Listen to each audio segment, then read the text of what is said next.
And some of the neighborhood have the garbage sitting out at 2 p.m., 3 p.m. So the garbage is sitting out on the sidewalk more than 14 hours before the collection happens. So the city posted a rule last year in October, I believe.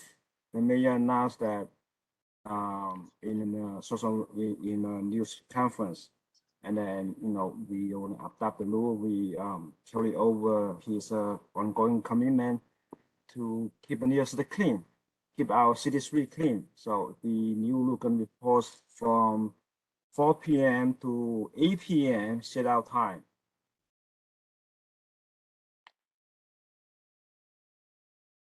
So if everybody set their garbage out in a bag, so it has to be after 8 p.m. or at 8 p.m. and night before the collection day. So if the garbage is sitting out in a container with a lid, they can set it out at 6 p.m. or after 6 p.m. It depends on how you want to set the garbage out. And also for the business, if the business set the garbage out after 8 p.m., they have to put in the bag. If they put in the bag, it has to be 8 p.m. If they're sitting out in a container, they can set out 1 hour before their closing time.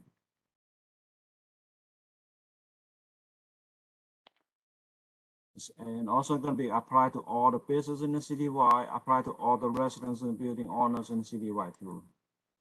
So we, in the meanwhile, we conduct the educations, outreach, and the mailer to all the resident building property owners and business owners too.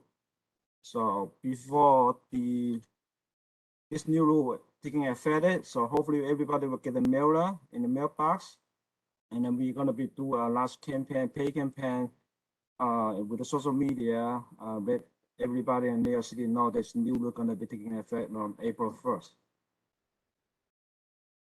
If you have any question, feel free to reach out to us with the customer service email and our office phone number. I'm gonna be here for rest of the meeting and taking your question if there's any. Thank you. Okay, I know it was somewhat of a presentation by Department of Sanitation, but does anybody have any questions for Jason? I see 2 hands in the room, Jason, so far. Okay, go ahead, Morton. Yes, I don't know which way. Nice and loud, just straight to the cameras. Where's the camera? There's one here. One here. One there. Right here. Oh, that's the camera, okay. Jason, I have a quick question, because what you were saying about setting out the garbage and setting out the garbage in plastic bags, garbage bags. One thing I noticed in my neighborhood is that after the garbage is set out in plastic bags, during the night or in the darkness, a lot of these people come and they actually collect cans, and they tear open the garbage bags, and all the garbage spills out onto the street, and it creates a lot of mess and attracts you know what that would attract. And I don't know what could be done about that. I feel sympathetic to the people who collect cans for 5 cents or 10 cents a can, but it does create a lot of mess and really makes the street. I just wanted to point that out. I don't know if there's anything that can be done, but that is a problem that I observe. Yeah, this is an ongoing issue in the citywide, and we are aware of that too. But we used to issue summons, and we catch the the people in action, the collecting the cans from a neighborhood. We will write them a summon too. But then we've been slowed down to write a summon to the individual who collecting cans from from a neighborhood. But if you want to be friendly and let those people take a can from you, you can set out in a separate bag, let them take it away instead of let them open the bag from your garbage when they come to collect the cans. But if we do see them in action, create a mess when they come to collect the can, and we do write them a summon too. So we're still doing that, but it's not that easy to catch them in the neighborhood, especially when they do that in the nighttime. Wendy goes next, and then just remember, one question, if you need to ask a second, it goes back around. I was just wondering if there was a pilot program before this in terms of, have you tested it out in a neighborhood or two to see if this, a couple hours difference, or maybe it's more than a couple hours, but if it's effective? Because I'm wondering, it certainly will be a big change for a building like mine where the staff leaves fairly early in the day. So I'm not sure how our building's going to deal with that. But the second piece of it is that the garbage is still out on the street after, in the evening and all night long until they pick it up in the very early morning or that type of thing. And I was just wondering if there was a piloted program to see that this few hour change is effective, and see how you did it. Well, at this moment, with this program, we don't really have the pilot program or grace period for the residents or the business to try this new program or the new hour change, because this new announcement came from mayor's office in I believe late last October, November. So we basically adapt whatever the mayor's order for that change. And I believe also it passed by the city council too, sometime last year. I didn't check the record, but I know that it being passed by the city council, and it's basically they're going to force everybody to change the sit-out time. So I know it's going to be a big challenge for us and for everybody, but let's see what's going to happen when it really takes effect. Okay, Justine and then Patrick. Patrick doesn't need to. Justine? Thanks, Jason, for the presentation. I have one question. I guess it's kind of connected, but in response to Morty's point and question about the garbage and the recycling and picking it up. I thought that garbage was one day and recycle was a different day. I know, so I think, so this way, anybody who's coming to go for cans, if you separate your garbage from your cans, they'll see the cans and get the cans on the can day, and they can make their money and do whatever they need to do. I know my building has clear, large plastic bags for the cans, so that when people come by, they know what they're getting. And they can almost just take the whole bag and whatever, but that was one piece of it. And then I just wanted to ask about composting. If this is not the right place to ask about it. Okay. Come on. So, but is that, I guess, yeah. Do you know if there's a different day for recycling than there is for regular garbage pickup plan? The regular garbage pickup day on both days, but the recycling day is only on one of those garbage collection days.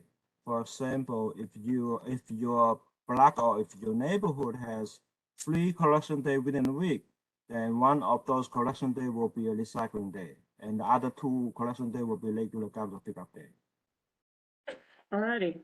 Well, thank you very much, Jason, for coming. You're I think welcome. we've exhausted our time with this. Please send us your slides, and we would be happy to post them in our newsletter and share them widely. We look forward to improving the situation in Lower Manhattan. So thank you. Thank you. Thank you very much. All righty, next we're going to have Assemblymember Grace Lee. She's joining us. Welcome. Hi, everyone. Can you hear me? I'm zooming in from Albany and really excited to be here for the first time as your assembly member. It's great to see so many friends and neighbors. Just wanted to give a quick introduction to my office and some of the things that we've been working on in the first 3 weeks of being in office. Also want to wish everyone a happy Lunar New Year for all those who celebrate.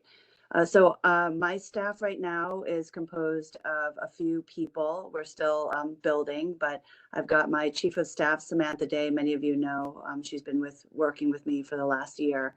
Kenyelle Hernandez, who is also my district office director, and Fanny Ip. So those are my 3 full-time people. We also have a number of interns. We have an intern in Albany, Jenny Zhang, who also born and raised on the Lower East Side. So really excited to have her working with us in Albany, and another intern, Vera Lee. And we'll continue to expand our staff over the next couple of months. So our constituent services office is up and running. We're currently in the district office of former Assemblymember New, And that's at 64 Fulton Street, Suite 302. And our office number is 212-312-1420. And you can email our office at leeg@nyassembly.gov. And Lucian, if you can let us know like the best way to share that information, to the community board, just let us know and we'll do that. I just got my committee assignments. I am the co-chair of the Asian Pacific American Task Force, working specifically on issues, important to the Asian American community, whether it's legislation or budget issues. That's what we'll be focused on. I also have joined the Housing Committee, Environmental Conservation Committee, Consumer Affairs and Protection, Social Service, and Banks. So all committees, I think, that are pretty relevant to Lower Manhattan, and really excited to be doing that work. And I welcome any ideas for legislation. Please send them my way. Would love to work with all of you on things that would be, relevant and will impact Lower Manhattan. Just a few things that we've been working on in the district.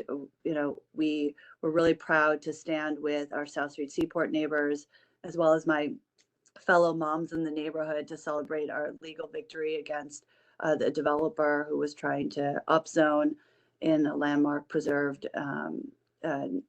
area of the seaport. So, that was really exciting. We've been working for many years on this issue. And so that was a great outcome. And thank you to Tammy for joining us to celebrate that win. Just in terms of notable legislation in Albany, we haven't really gotten, into the meat of passing legislation. But one thing we did today, we did pass the Equality Amendment, which I was proud to co-sponsor. It's a resolution that would memorialize in our state constitution protections against discrimination based on an individual's ethnicity, national origin, sex, disability, age, including sexual orientation, gender identity, gender expression, as well as pregnancy outcomes, and reproductive healthcare decisions. So the current constitutional protections include protections against discrimination on the basis of race, color, religion, or creed. So this really expands what is protected constitutionally. And I think that's really important. In order to get this passed as a constitutional amendment, it needed to pass both houses 2 years in a row. So we did that last year. It passed through both houses today. And in 2024, it will now be added as a ballot referendum in 2024 in November. So something to look out for next year, but a great accomplishment by the legislature over the last 2 years. And then, of course, everyone is looking towards the governor's budget, which we should be expecting by February 1st. As I understand, it's about 2 weeks later than we would typically get, but she is mandated to have a budget to us by February 1st. So we will be anxiously awaiting what her priorities are going to be in that budget, and then building out our own assembly budget based on what we see there. I will also note that if there are any organizations in the district who are looking for funding, please do not hesitate to reach out to my office. We are starting to take requests now. We won't know what our budget will look like for the district until the state budget is finalized, but we are already going ahead and, taking requests. And if, feel free to reach out on any other issues that you might have. I will try as best as I can to be at every monthly general meeting, either by Zoom or in person. And if I'm not able to, I will have a staff member attending. That's it. Any questions? Yeah, let's see if we have any questions in the room. If you have a question, raise your hand. If you're behind the column, you have to wave around the column because I can't see. All righty, seeing no questions in the room, do we have any questions? Oh, whoa, Rosa, thank you. Rosa, you're first. And if you are online, please put your hand up if you need. Raising the real hand thing is weird. Wait, Rosa, talk louder, I can't hear you. Oh. Hi, everybody. Grace, since you kindly requested information from groups that are looking for funding, I just wanted to offer up our group with the Parks Project, and I'll reach out to your office. Thank you. Definitely. And we owe you a letter too. Exactly. Rosa. Alrighty. Anybody else in the room? And thank you for waving at me because I'm used to like hands and little things here. Alrighty. Seeing, it's really wild being in person. It's awesome. Okay, seeing no hands online, seeing none in the room. Grace, thank you so much for joining us from Albany. Really, really appreciate it. Samantha, hello. It's nice to see you online. Everybody who is seeing Samantha's waving. If you want to just unmute yourself just to say hello, that would be lovely. Hi, everyone. So nice to see you all. I'm glad that you're able to meet again in person. Just wanted to reaffirm, please reach out to our office with budget requests, ideas for legislation, any concerns that you may be having. We are building a really great team and we're here to serve you. So I sent all of our information, including phone numbers and emails to Lucian. I hope that that can be circulated. It's also on our website. And yeah, look forward to working with you all. Okay, thank you, Samantha. All right, we're gonna move on and continue with our. Thanks so public much, session. everyone. Thanks so much, Grace. Okay, I don't see Chris Bannon, who was signed up to speak, but I do see Andy Sosin on. I don't see Bannon either. So let's go to Andy Sosin. Hello. Hi, Can you hear Andy, me? welcome. Hi. Thank you. I wonder if I can start the video. There I am. Okay. I just wanted to follow up about 250 Water Street. I want to thank everybody for standing up on behalf of really the righteousness and the good government that was demonstrated and that the judge found so persuasive, and encourage everybody to continue with the Seaport Coalition and to gather more steam, because this is a national issue, even because our seaport is unique and a treasure and should not be sold to the highest bidder. So thank you very much. Congratulations to Grace and to Chris Marte and our electeds, and thank you, Tammy, and everybody. Talk to you again. Thanks. Bye. Thank you so much. Lucian, do you see any other sign-ins for the public session? I got some screens here. Kevin, if Mr. Bannon's not on, did you want to speak on behalf of Congressman Goldman's office? No, he is actually online. He just sent us a message. Could you please mute him, please? We will actually move. There he is. The Congressman. There he is. Hello, Congressman. Hello, everybody. Sorry for the technical difficulties. It's okay. Welcome to Manhattan Community Board 1. It's nice to see you this evening. Oh, it's great to be with all of you. Thank you for having me. I am just in between votes here, but wanted to make sure that I jumped on. I know many of you and have already started working with many of you, and we had a great first district week last week, getting around the district as much as possible, certainly digging in and engaging on many of the issues that are facing the district, and I really enjoyed the opportunity to get into the job now that I finally got sworn in. And so very much looking forward to working with all of you on so many of the issues that are facing my neighborhood and your neighborhood, and excited for all that we can hopefully accomplish. So thank you for having me. I'm happy while I still have time here to answer any questions. Fantastic. Let's see. Do I have hands in the room for Congressman Goldman? Yeah. Not yet. Not yet. I use the words not yet. Let's see if I have any online. Any hands up online for those of us joining us online? No. Well, I will add a couple things just to make sure that everybody is aware.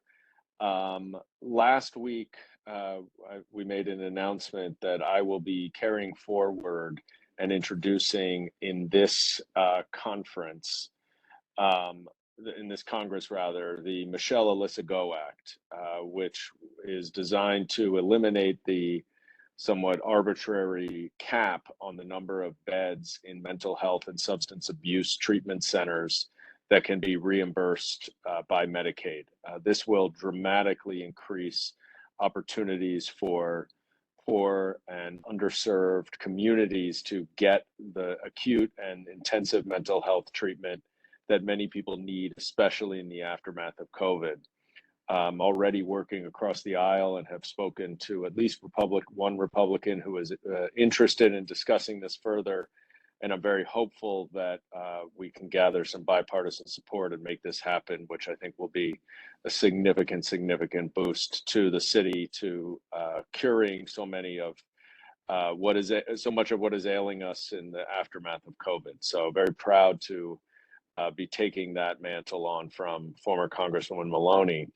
And in the previous week, or last week in DC, before we came back to the district, I introduced, along with Congresswoman Velasquez, the Public Housing Emergency Response Act, which would, if passed, provide $32 billion for capital improvements and in NYCHA developments.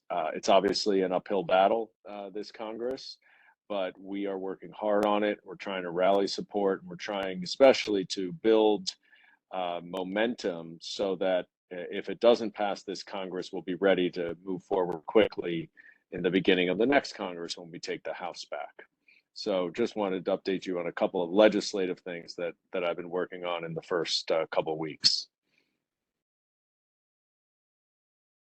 Okay, fantastic.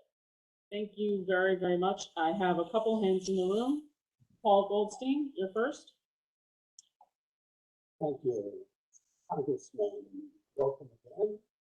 I had the opportunity to speak to your director days ago. And one of the topics we were talking about was a community center that we're trying to get off the ground and build at the site of the market building. That's in the south. I'm sorry, I'm really having trouble hearing what you're saying. I don't know if there's Closer to the mic.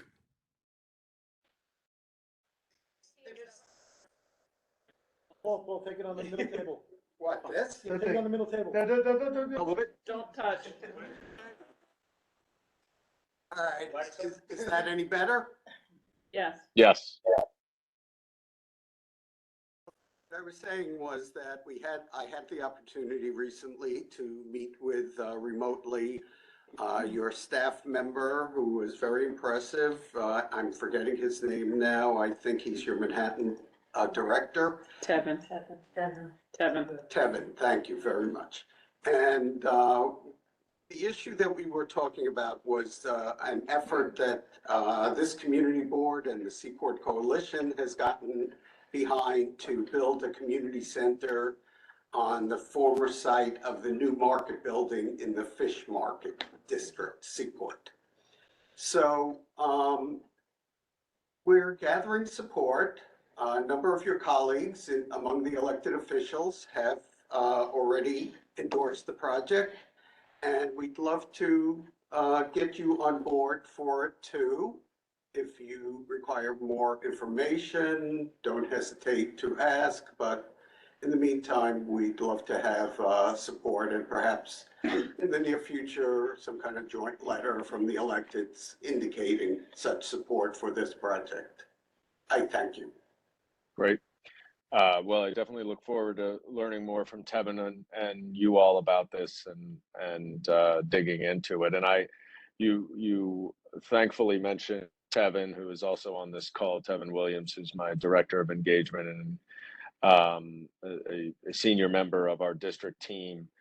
We really have put together a great district team. I'm extremely excited about it. We've actually put about 60% of our budget or even more into the district, which is the inverse of what most members of Congress do. And part of that is because we're really prioritizing the needs of the district. John Blasco is our district director, deputy chief of staff, who was the former chief of staff to Harvey Epstein. And we have a terrific, culturally competent, language accessible, and really experienced team under John. So Tevin is one of them, and we've got a great group. So I'm very excited about our staff, and you all should, of course, continue to reach out to them.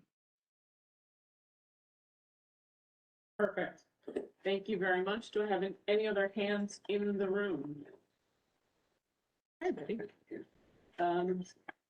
Seeing no other hands in the room, and seeing none online, I'm gonna say thank you very much, Congressman, for making time to join us at Community Board One. We look forward to seeing you in person sometime and following up with all of our, district needs. So thank you so much and welcome. Great. Thank you for having me. Really good to see everybody. Take care. Here, we're gonna welcome and say thank you first and foremost, because we are in the Manhattan Borough President's office and we are excited to welcome. Tammy, would you mind just really quickly if I took a minute to introduce myself to everyone at this board? I just wanted to do that very quickly. Sorry, Tevin, I ran you over. Go for it, Tevin. No, don't feel bad by any means. Hi, everyone. I met most of the executive team, executive committee just this past week, but I wanted to take a minute just to introduce myself. I will be very quick, Tammy. Thank you so much for inviting me. And Lucian, y'all have been great, as well as the district staff.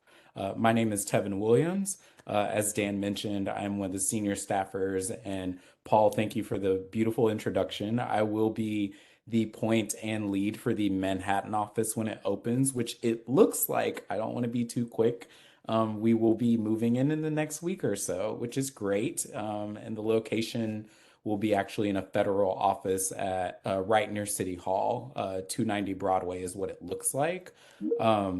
I will just give you a quick introduction. So my previous time, I worked for New York State Senator Brad Hoylman.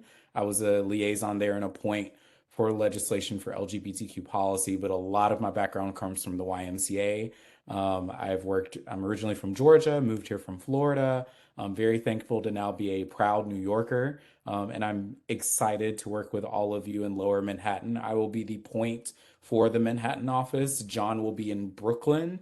I will be in Manhattan with our chief of staff and press secretary and one liaison. So I will be leading the response and work there. Tammy and Lucian both have my contact information. We do have, I will say, a very sophisticated website for any type of invitation, meeting request, internship application, you name it, it is on there. We are more than happy to respond and work with anyone, and I'm very excited to work with CB1. I'll be working with CB1, CB2, and also CB4. So thank you so much for having me. I'm excited to work with all of you, and I just wanted to take a moment to introduce myself and say thank you for having me tonight. Tevin. All right, and back to our host of the hour, Manhattan Borough President, Okay. Mark Levine.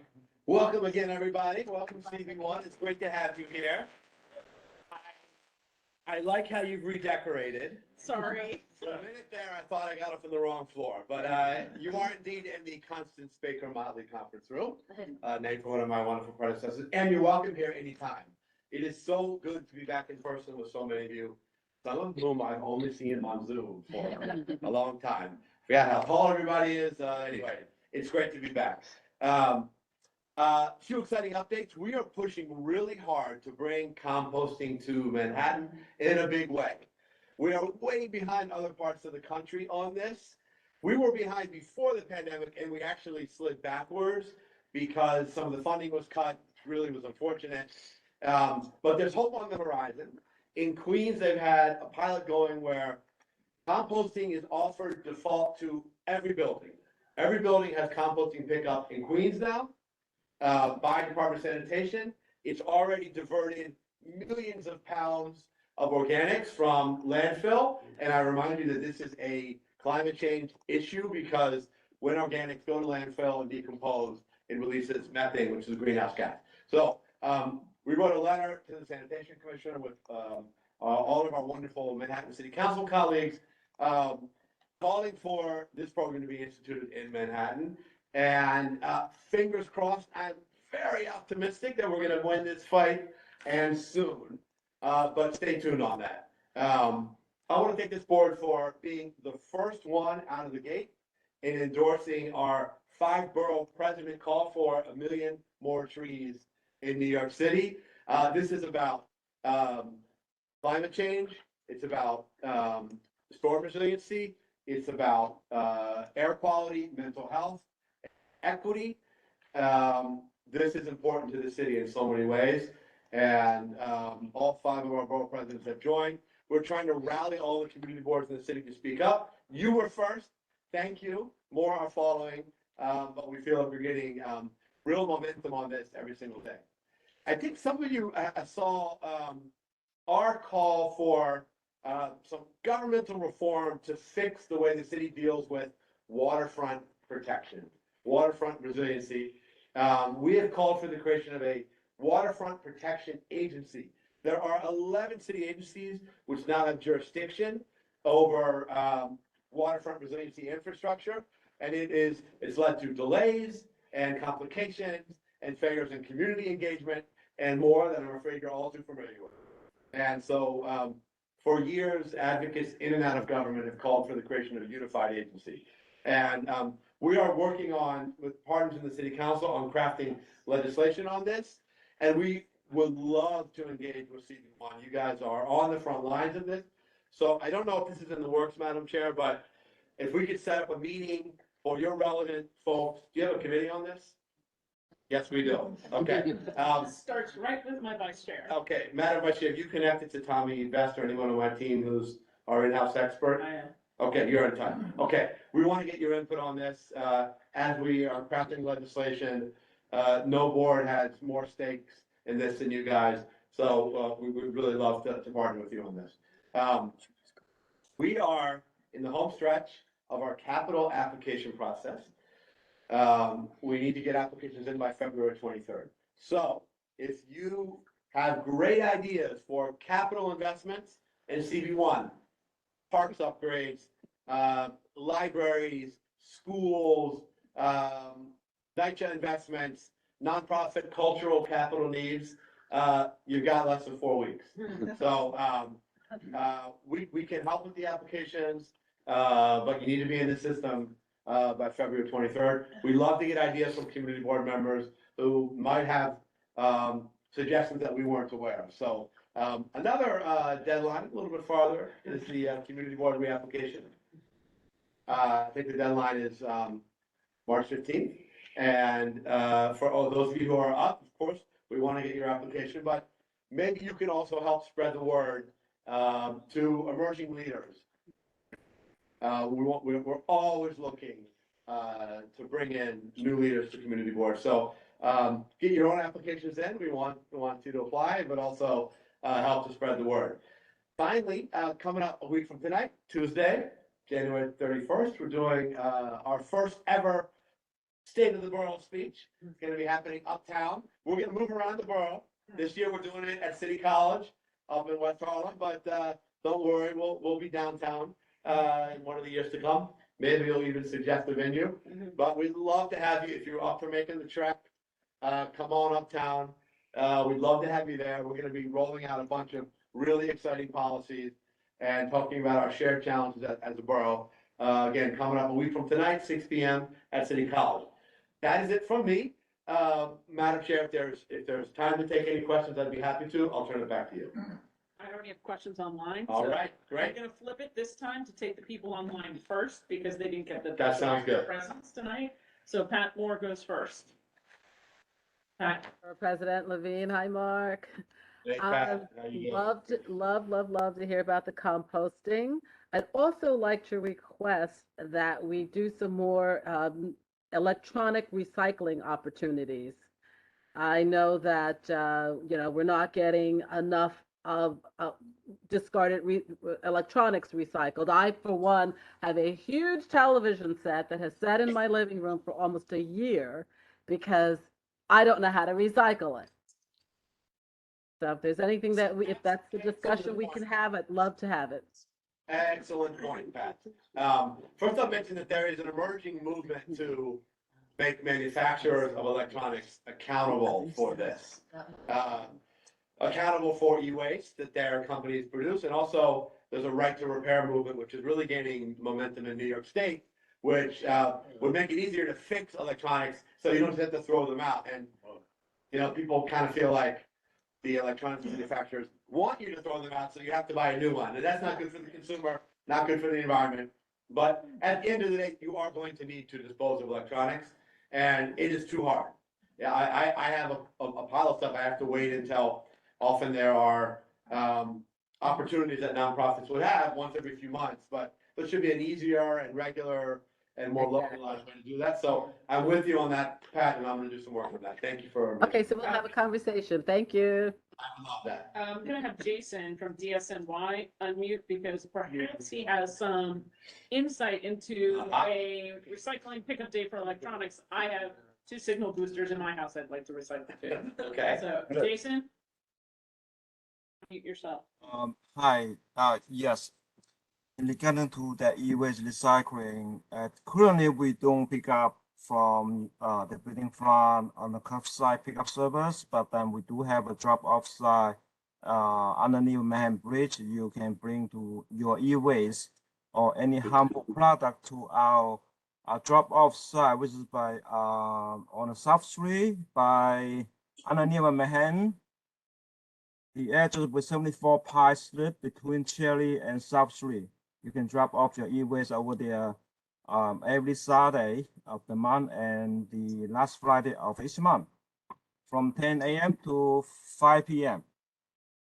That's great to know, Jason. We're also hosting safe disposal event twice a year. So it's gonna be springtime. We don't have a schedule yet, but we're gonna do it again this year if the weather and the other conditions are permitted. So we do the safe disposal twice a year, and you can drop off these harmful product to our drop-off site. I mean the event site. Gotcha. That's great to hear. That's Thank great to you, hear. Jason. Thank you very much. Laura Starr, you're next. Hi, I wanted to applaud your, leadership on the resilience issue. I'm a landscape architect and I'm on the community board and I have been working on resilience projects since Hurricane Sandy. And, my observation is that it's not so much having an agency that's in charge of that, because the mayor's office of the MOR was supposed to be doing that, but they had no authority. And, if the mayor doesn't give that agency authority, and if DEP and DOT and parks and everybody else isn't cooperating with them, nothing is going to happen. So I'm not sure that creating yet another agency will get at the root of the problem, which is, the need for true leadership to force, I'm going to just say, a parent forces the kids in the room and says, get along with each other and make this happen. That needs to happen with these agencies. Well, all valid points, Lauren. I don't want to get too in the weeds on this. We'll save that for the in-depth discussion, but I'll just say that the mayor's office, generally they play a role of kind of planning and strategizing, but they're not an operational entity. And they generally have very small staffs, again, that are really focused on kind of planning and policy. But someone needs to have operational accountability, both for design and construction and ongoing maintenance in the years ahead. A central place where the community can go to get accountability, an entity that does actually run, is in charge of the staff and runs it. So, but anyway, I hope you can come when we have our discussion with the board, because it sounds like you have a lot of great on that ideas. committee, so I will try to be there. Once again, Wonderful. very supportive of what you're trying to do. Thank you. And by the way, about the electronics recycling, I think you can usually bring them to Staples or Apple or anybody that, or Best Buy, anybody that sells electronics. You can bring, I believe, anything in. So there is that. If you can find one still open in Lower Manhattan. Okay, thank you, Laura. We're gonna hit the room now. So I saw Desi's hand up and then Bob. I don't think there was anybody else on this side of the room, and Rosa, and then, okay, there we go. Desi, you're first. I had a question about the state of the borough address. Yeah. which I'm actually happy it's uptown. I live uptown, I work downtown, Perfect. so We did it for you. I appreciate it. Do we have to RSVP to that or? It's preferred because, we're trying to get a head count, and but, yeah, excuse me? who should we do that with? Okay, I'll have Andrew change. and Andrew's here in the room, Ah, and there he is. And Andrew will get you the RSVP information. Right. But if you show up, we're not gonna turn you away. But, it's helpful to us to get RSVPs. So we can count. Mr. Townley. Oh, hi. So I would say without hesitation that the downtown community center serves more residents and children than any other facility south of Canal Street. We are in desperate need of capital funds. Could you repeat the information? Sure. Capital. And have you gotten capital funding from the city before? We had, this is the thing about the pandemic. We have $500,000 sitting at EDC, but the project is 1.3 million. Okay. So the 500,000 been there quite a long time. Margaret Chin put it in, and I think it's still money. And then Borough President Brewer put in 165,000. So now we think we have to come closer before we start our own capital campaign. Yeah. So I'd like to know how to apply. Okay, wonderful. We'd love to help, and also help you navigate EDC and OMB and all of that. Yeah. And we have really an outstanding budget team here. Budget Director is Amy Slattery. Andrew will put you in touch with the budget team. Okay. I'm glad that we're speaking tonight because you still have time. Yeah. And we'd love for you to apply, and Thank you. at some point, I'd love to come visit you at the center. Yeah, and, we'd love to have you. I can okay. show you the old chillers that have just disintegrated because of Sandy. The salt that came into the building basically destroyed our air conditioning system. So That's terrible. yeah, I'm optimistic. Thank you for your help, Of course. and we'll set something up. I look forward to that. What was the deadline?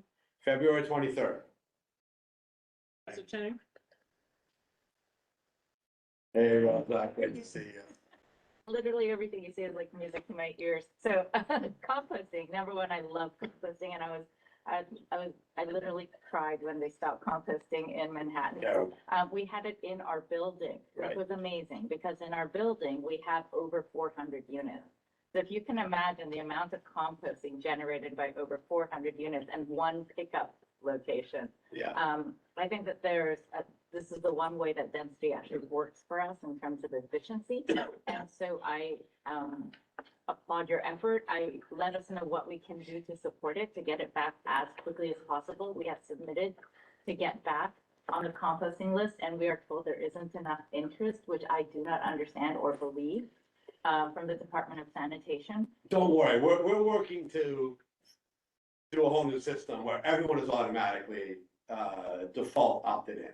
Thank you. Right, so that's what we're fighting for. That's what was done in Queens.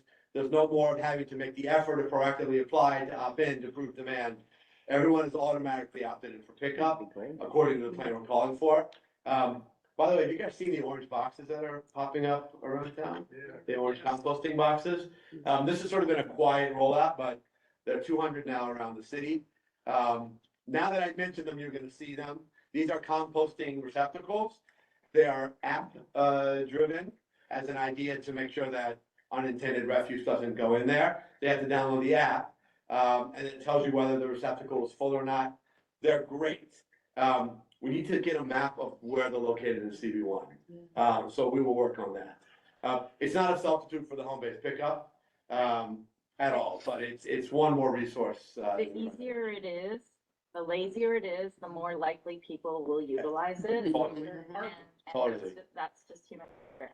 Totally. I wanted to thank you in person for the grant for our planter prototype for Brooklyn Bridge Manhattan. We are utilizing it And well. does the team here know what this is about? You want to say a word about that? We got a $5,000 grant from Mark Levine, which we're. Not really my money. It's, I don't know if everybody's aware, but underneath the Brooklyn Bridge and all the associated ramps, we have like over 100 scuppers. And so we decided that we would like to do a planter prototype that is basically going to provide rainwater filtration, stormwater retention above ground, since we have a lot of challenges with infrastructure density in our streets and we can't go below ground in a lot of areas, which Alice knows.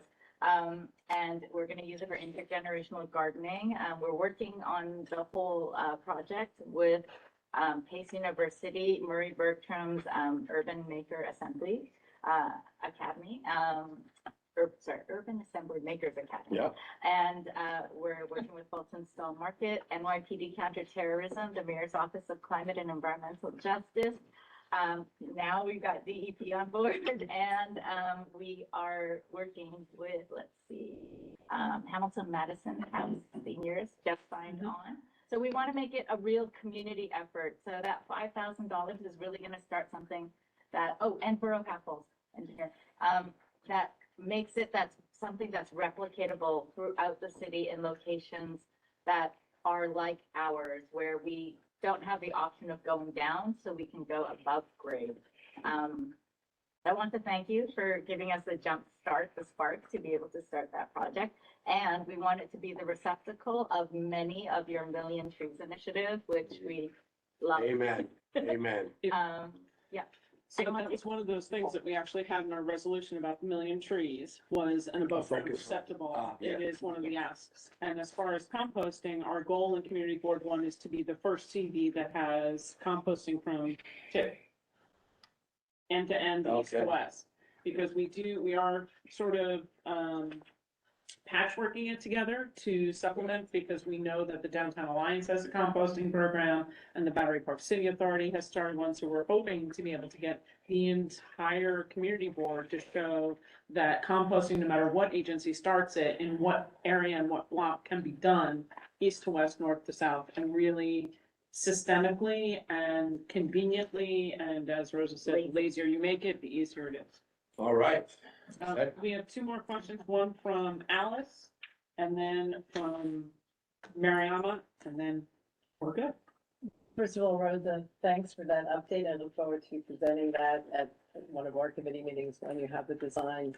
with Yes, Burnell we're Household. It would be just really starting interesting on to it see now. I really appreciate your commitment to sustainability, environmental protection, and resiliency, and all these things that are incredibly important in our community. I'm very curious about, or hopeful, that you will be very much an advocate, which I think you've been, on adaptive reuse in the community, and looking very carefully at issues to deal with preservation and adaptive reuse. I And am. Specifically, I know Yes, I am. the jail. Yeah. And I know that you're hopefully looking in that direction, Yeah. and we are really appreciative of that. Absolutely, It's a critical yes. issue to the city. Thanks very much. Absolutely. For those of us who have kids in school, you know, the snaps are what they tell you instead of clapping because it gets too loud in the class. All right. Okay, Mariam, you are our last decide this evening for the board president. Okay, thank you. So, the Seward Park campus, which is in CB3, not CB1. Yes. But a building that houses a number of schools, some of which students from CB1 Yes. attend. My own daughter went to Lower Manhattan Arts Academy in the Seward Park campus. Their cheerleading team has made it to nationals. But because New York City does not recognize cheer as a sport, cannot get any funding from the city. So I'm on a mission now to have cheer acknowledged as a sport. These kids need $40,000 to go to Florida to compete in the nationals, which they've already won. They've already made it So there. if they had They been just like need a the money to football get team, there. the city would have paid for the travel? Yes, they only have $13,000, they need $40,000. And it needs, and cheer needs to be a sport. Well, cheer is absolutely. Okay. They need 40, they only have 13. It's absolutely an athletic event. Yeah, Mariam, I'll send it- I'll send it. I can't say that we could fix that tonight, but that should go on a youth and ed committee. We can certainly do a resolution. We can share it throughout the borough. I don't see that that is something that people wouldn't be like, yay, let's get in on. Yes, Yeah. absolutely. So with that note, I want to thank the borough president. Thank you, Stevie Y. Anytime.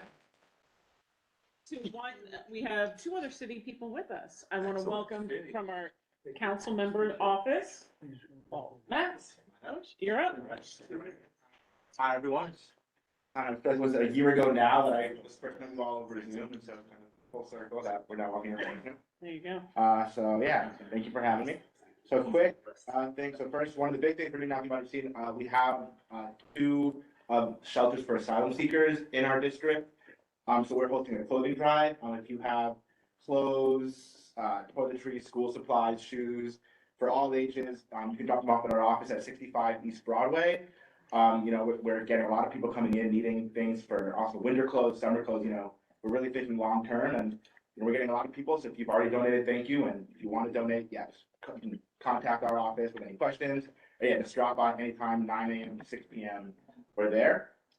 On the legislative side, council members going to be shortly introducing a bill that would require the FDNY and NYPD to outreach to officers and civilian employees who were assigned to Ground Zero after 9/11, just to make sure that they're doing that. Yeah, it kind of started. A constituent came to us because her husband, who had passed from a 9/11 related illness, NYPD had no record of him being there, so she was not able to access a lot of the benefits. And so we learned that the NYPD actually don't really have a up-to-date system for who was there. So we want to make sure that, that everyone who was, so bravely was there deserves the services and benefits, make sure that they're getting them.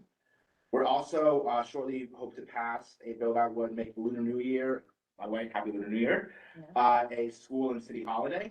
So we expect to be passed in the next couple of weeks. Tomorrow, we're going to be having a rally and press conference calling on a moratorium of the 5G towers going up. You've seen them. I don't know how many there are in this, in Community Board 1, but yeah, if you've seen them, the kind of giant, sort of, in my opinion, ugly towers that are going up there's no community input, there's no notification process to us, the community boards. And so, yeah, we're hosting a press conference tomorrow at 12:30 on the corner of Rivington and Forsyth. So if anyone's able to make it there, it's on the east side, but, it's really about district-wide and citywide. The council member wrote a letter that is being signed via Home Manhattan delegation. So we'll see 8 other council members signing on, calling to the Office of Cannabis Management, asking for increased enforcement of the kind of illegal smoke shops popping up everywhere. I'm sure many of you know, and these, they're coming up everywhere. And, we haven't been seeing a lot of the enforcement resources that I've given here, allocated here. So we're asking for more in Manhattan, and then specifically also in our district. Just quickly, congratulations to 250 Water Street, did it.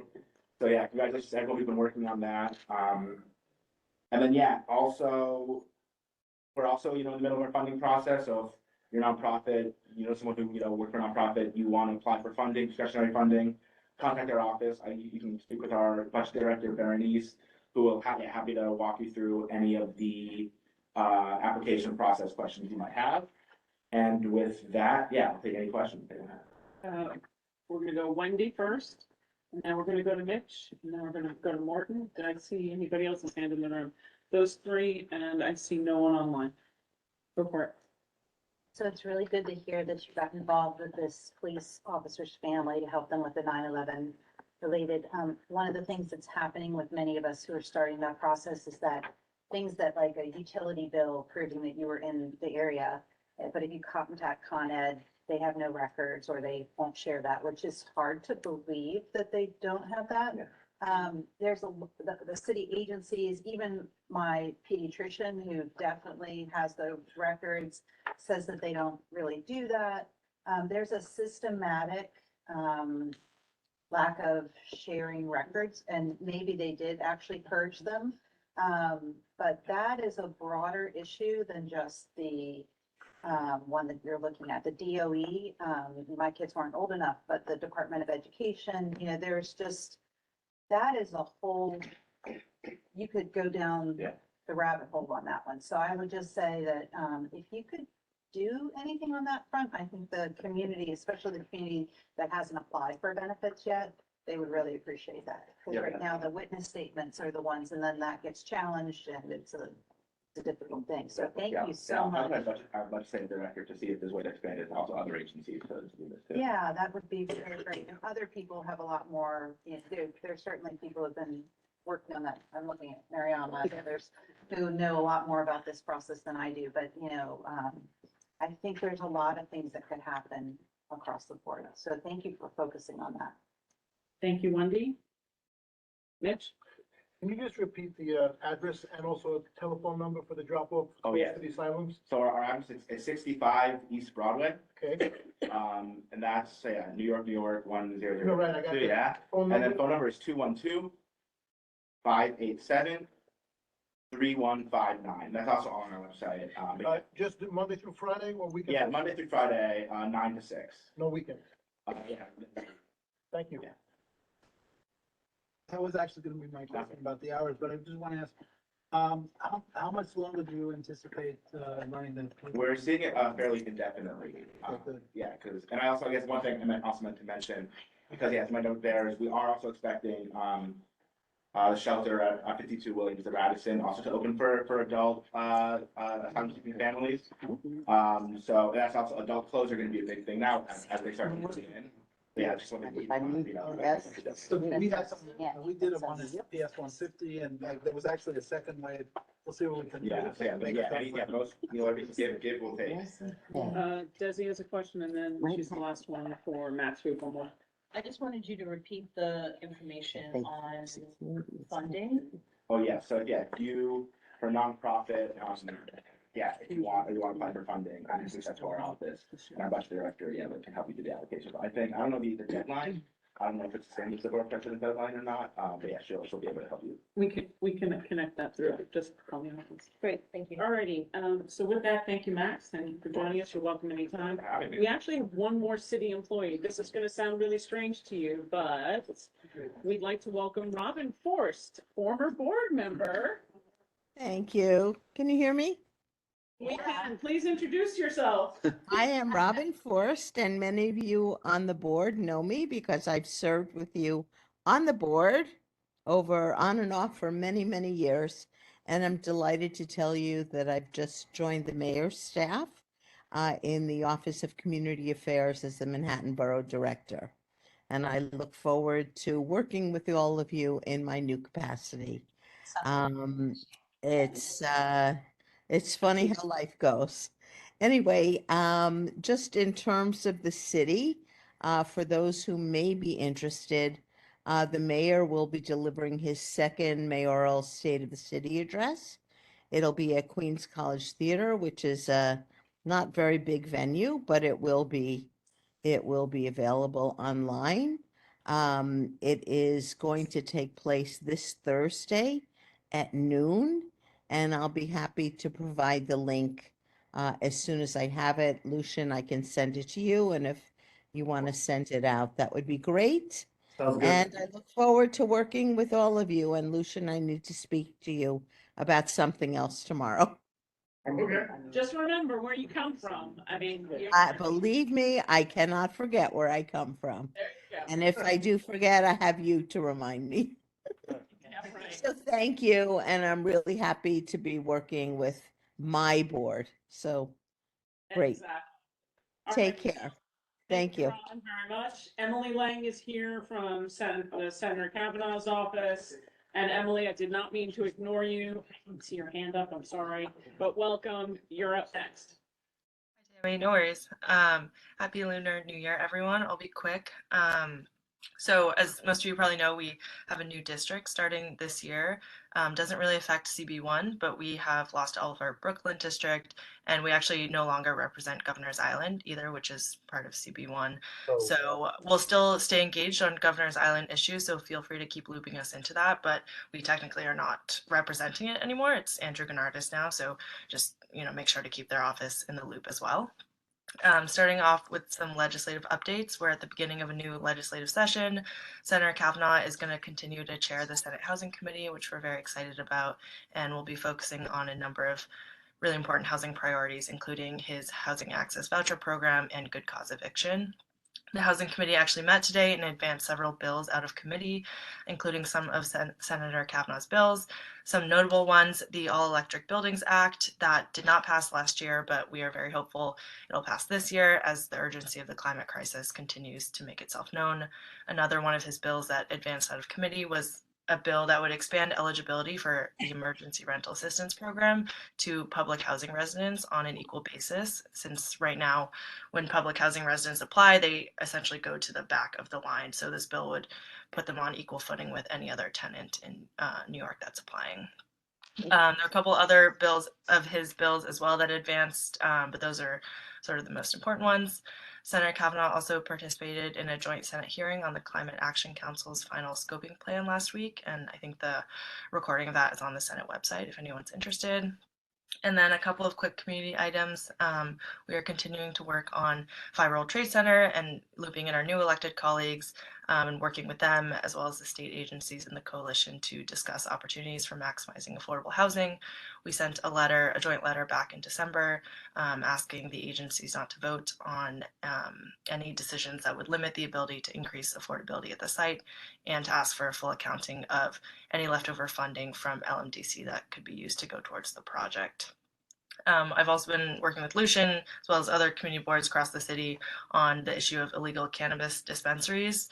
We've also worked with our other CBs, CB2 and CB3, on a couple of the legal licenses that are coming through that require community board input and a resolution on. And once a license eventually makes its way to CB1, happy to work with the board and communicate with OCM on any issues that come up with that. Since it's come up a few times, in December, Senator Kavanaugh wrote a letter to the mayor in support of the Brooklyn Bridge Manhattan project and committing, any funding that our office can help with that. So excited to continue working with Rosa on that. And finally, just on funding in general, we also have individual sort of member capital funding allowances that we allocate on a rolling basis. So if you know of any opportunities for capital funding in the district, please reach out. We are looking to focus, I think, on schools and parks right now. So any, opportunities we are welcome. And I think I'll leave it there and happy to take any questions if there are any. I'm going to do questions online first because you are online. We're swapping back and forth so people feel equitable. Bob Schneck, you're first. I just have a small question. Did you mention Senator Kavanaugh's legislation that passed both the Senate and the Assembly and was vetoed by the governor on the Battery Park City Authority and the Board of Directors? And is that going to be replayed, or what's the status of it, or is it dead forever? Yeah, not dead forever, for sure. Yeah, that bill was vetoed in December of last year, which we have a statement on and we're very disappointed to see. We are committed to continuing to work on the representation issue and are hoping to, whether it's, a new piece of legislation or, some sort of negotiation, we are definitely going to keep working on that, and we'll probably, be in touch with many of you in the next couple of months on that. Thank you, Bob. I see no other hands online, so we'll take hands in the room. I'm going to start on this side first. Eric? Yeah, hi. You mentioned Senator Kavanaugh's legislation. He supports the all-electric for new buildings. I have some concerns about that. I mean, during Hurricane Sandy, we didn't have electricity. At least we were able to boil water, stay warm. If it'll only be electric for new buildings, how do we resolve the situations where electricity may not be available?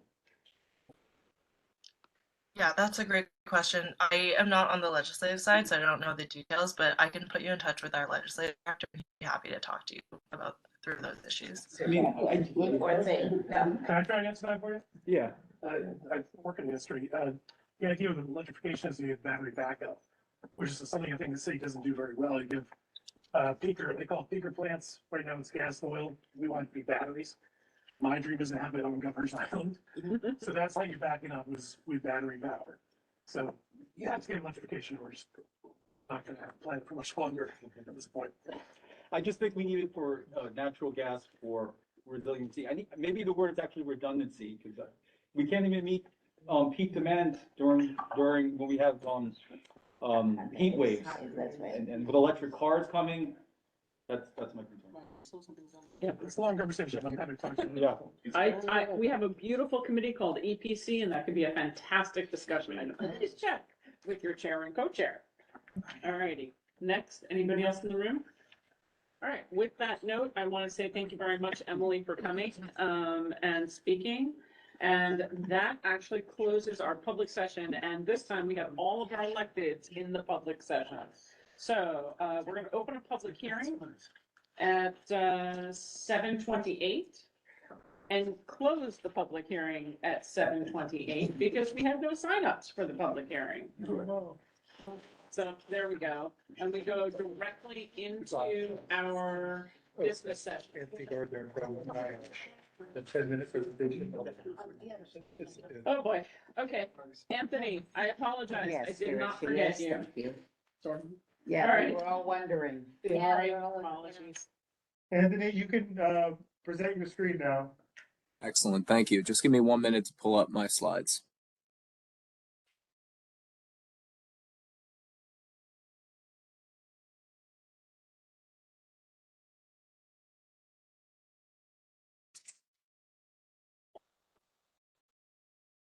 While those are coming up, I just want to take this opportunity to thank you for some time on the agenda this evening to provide just a quick update on behalf of the World Trade Center Health Program.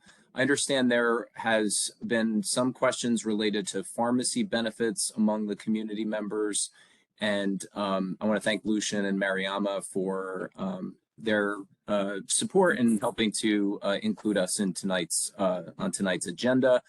Just very quickly, I wanted to, before I get into the pharmacy benefit specific information, I wanted to just quickly share a general overview about the program for your community members who may not be familiar with the program. And I should just quickly say that, as far as background, my name is Anthony Gardner. I am a public affairs specialist with the health program. I joined in April of 2022. Some of you may know me from my previous work over at the 9/11 Memorial for many years. I'm also a 9/11 community member. My brother Harvey was one of the victims on 9/11 at the World Trade Center. So here are just some top line key facts about the program. The program is not health insurance. It is a limited federal program that provides no-cost medical monitoring and treatment for eligible survivors and responders. As many of you know, because many of you were advocates that made this happen, the program was established through the James Zadroga 9/11 Health and Compensation Act of 2010, reauthorized in 2015 to run through 2090. Per the Zadroga Act, the NIOSH director also serves as the program administrator, and our program administrator is Dr. John Howard. Currently have over 120,000 members in the health program located in all 50 states. And care is provided through 8 clinical centers of excellence in the New York metro area and through an NPN nationally. And we'll talk a little bit more about that in just a minute. The program the program's mandate also includes funding research around examining the physical and mental health conditions related to 9/11 exposures. So these are just some examples of some of the benefits available through the program in terms of treatment, prescription drugs, doctor visits, etc. As far as structure, the program is administered by NIOSH, part of the CDC in the U.S. Department of Health and Human Services. And as far as care in the program, here's some examples of some of the benefits in terms of initial health evaluation and annual monitoring exams as well. Cancer screenings for certain cancers, certification requests for 9/11 related conditions, and then treatment of those conditions. Other benefits also include case management, care coordination, and benefits counseling. Again, NIOSH administers the program, sets the policies, enrollments, approves certifications, and then the care is facilitated through the CCEs and the NPN. There's 2 CCEs dedicated to serving survivors, New York City Health and Hospitals, and the William Street Clinic. Our program members, the 2 main categories are World Trade Center responders, also responders from Shanksville and the Pentagon, and then World Trade Center survivors as well. So individuals who lived, worked, or went to school or adult daycare in the New York City disaster area, which we're going to look at a map of that in just a second. Survivor benefits include initial health evaluation, and then if conditions are certified, then survivors would receive the annual monitoring exams. That's one of the differences between survivor benefits and responder benefits in the program. Survivors have to have a certified condition to receive the annual monitoring exams. But at any time, if conditions present after your initial exam, if it yields no certifications, you could always pursue a follow-up examination through your primary care insurance. So best thing to do if you have questions is to reach out to your CCE. This is a quick map of the New York City disaster area. It's south of Houston Street, extends a 1.5 mile radius, including the World Trade Center site, into parts of Brooklyn. And survivor examples, again, include individuals present in the dust or the dust cloud on 9/11, or individuals who lived or worked or went to school in the exposure zone in our exposure period per the legislation, which is 9/11/01 through July 31st, 2002. And there are some specific exemptions through May 31st, 03. On our website, you'll find all of the various covered conditions related to mental health and physical health conditions related to 9/11 exposures. Some of you may have seen the news recently last week about the addition of uterine cancer to the list. So that now means that members who have their uterine cancer certified would be able to get the treatment costs covered through the program. So in terms of if you think you qualify, here's information as far as the steps involved with applying. The most important thing is step 1 around eligibility. I know there was some discussion earlier during the public forum portion of the meeting about the challenges around gathering presence documentation. So it's very important for eligibility purposes to be able to, be able to clearly show where you were, what you were doing, and what kind of activity you were engaged in as part of that application process. We have applications online, also paper application available in Spanish and Polish and Chinese. And the URL is on the slide here. I did share a PDF of these slides with Lucian, so he's welcome to share those with the members of the committee. In terms of key updates, I'm sure many of you are aware, we had 2 vendor changes in terms of the pharmacy benefit manager changed from Optum to Express Scripts. This does not affect the operation of the William Street Clinic. Optum, which was LHI, is the operator of that clinic. And then our NPN vendor changed from Logistics Health to Managed Care Advisors, MCA Sedgwick. Oh, and I'm sorry, I just misspoke. The pharmacy benefit manager changed from Optum to Express Scripts, and the MCA Sedgwick replaced LHI for the NPN. This is what happens when I'm trying to move too fast through this, because I know you have a lot on the agenda.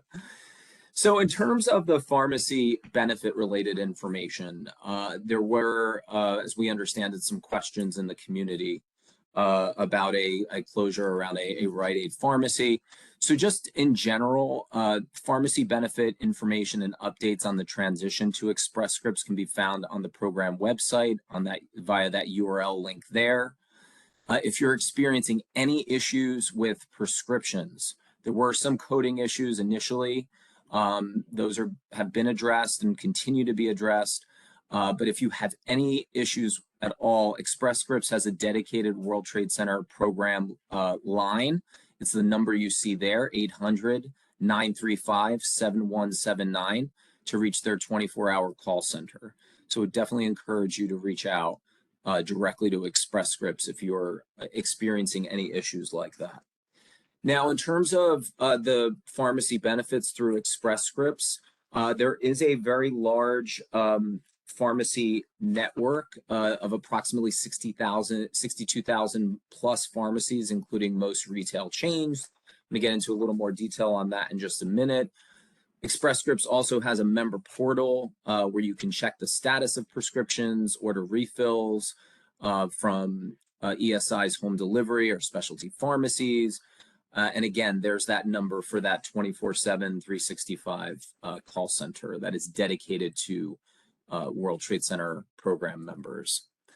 A major takeaway for you to keep in mind is that any pharmacy that you choose needs to be both in network for your primary care insurance and also for the World Trade Center Health Program. So another difference between survivors and responders in the program is that survivors have to follow what coordination of benefits. So that sets the order, the payer order for claims. So it has to go through your primary insurance first, and then the program covers any costs not covered by your primary insurance. So again, any questions about that, you could certainly direct to us directly at the program, and I'm going to give you some contact information for us in just a minute. But just in terms of the pharmacy network, as far as retail, survivors can get up to a 90-day supply of World Trade Center related medications at any participating retail pharmacy. Again, major chains include CVS, Duane Reade, Walgreens. Many local pharmacies, retail pharmacies deliver. There's also some delivery exclusive pharmacy through Capsule Pharmacy. As far as options around home delivery, if you have Express Scripts as your primary insurance, you can use their home delivery pharmacy. If you have other insurance, the network also includes CVS Caremark and Optum for home delivery pharmacies for survivors only. As far as specialty medications, survivors can receive up to 30-day supply of specialty medications covered by the program at any in-network retail or participating specialty pharmacies. Some of these include CVS Caremark and Optum specialty pharmacies. Now, as far as we know, there were some questions around Rite Aid transferring prescriptions to Duane Reade in the neighborhood following the closure of that Rite Aid location. So the guidance around when pharmacies close, your prescriptions would typically automatically be transferred to another local pharmacy. So if members are okay with the pharmacy that the prescription has been transferred to, they should call that pharmacy to get their refill. We suggest calling in advance just to make sure everything transferred over correctly and to ensure that they have all of your information. Now, if your preference is to switch to a different pharmacy, there's a couple steps that you need to follow. So again, it's critical that you confirm that your pharmacy that you'd like to have fill your prescriptions is in your network, both for your primary care insurance, but then also for the World Trade Center Health Program. You need to make sure that the pharmacy then has your information, including your primary insurance and your World Trade Center Health Program cards, and have your provider call in any new prescriptions to the new pharmacy. So those are the steps involved. Now, there is assistance available to help you locate pharmacies within network, obviously checking with your primary care insurance, but also calling the dedicated Express Scripts World Trade Center phone number that you see on the slide there, 800-935-7179. You could also utilize the member portal to find a network pharmacy. If your pharmacy, for whatever reason, has difficulty processing the claims, you could provide the pharmacy with the Express Script pharmacy desk number that you see there, which is 855-601-4768. And then there's also more information available in the member handbook on the program's website on that URL link that you see there on the slide.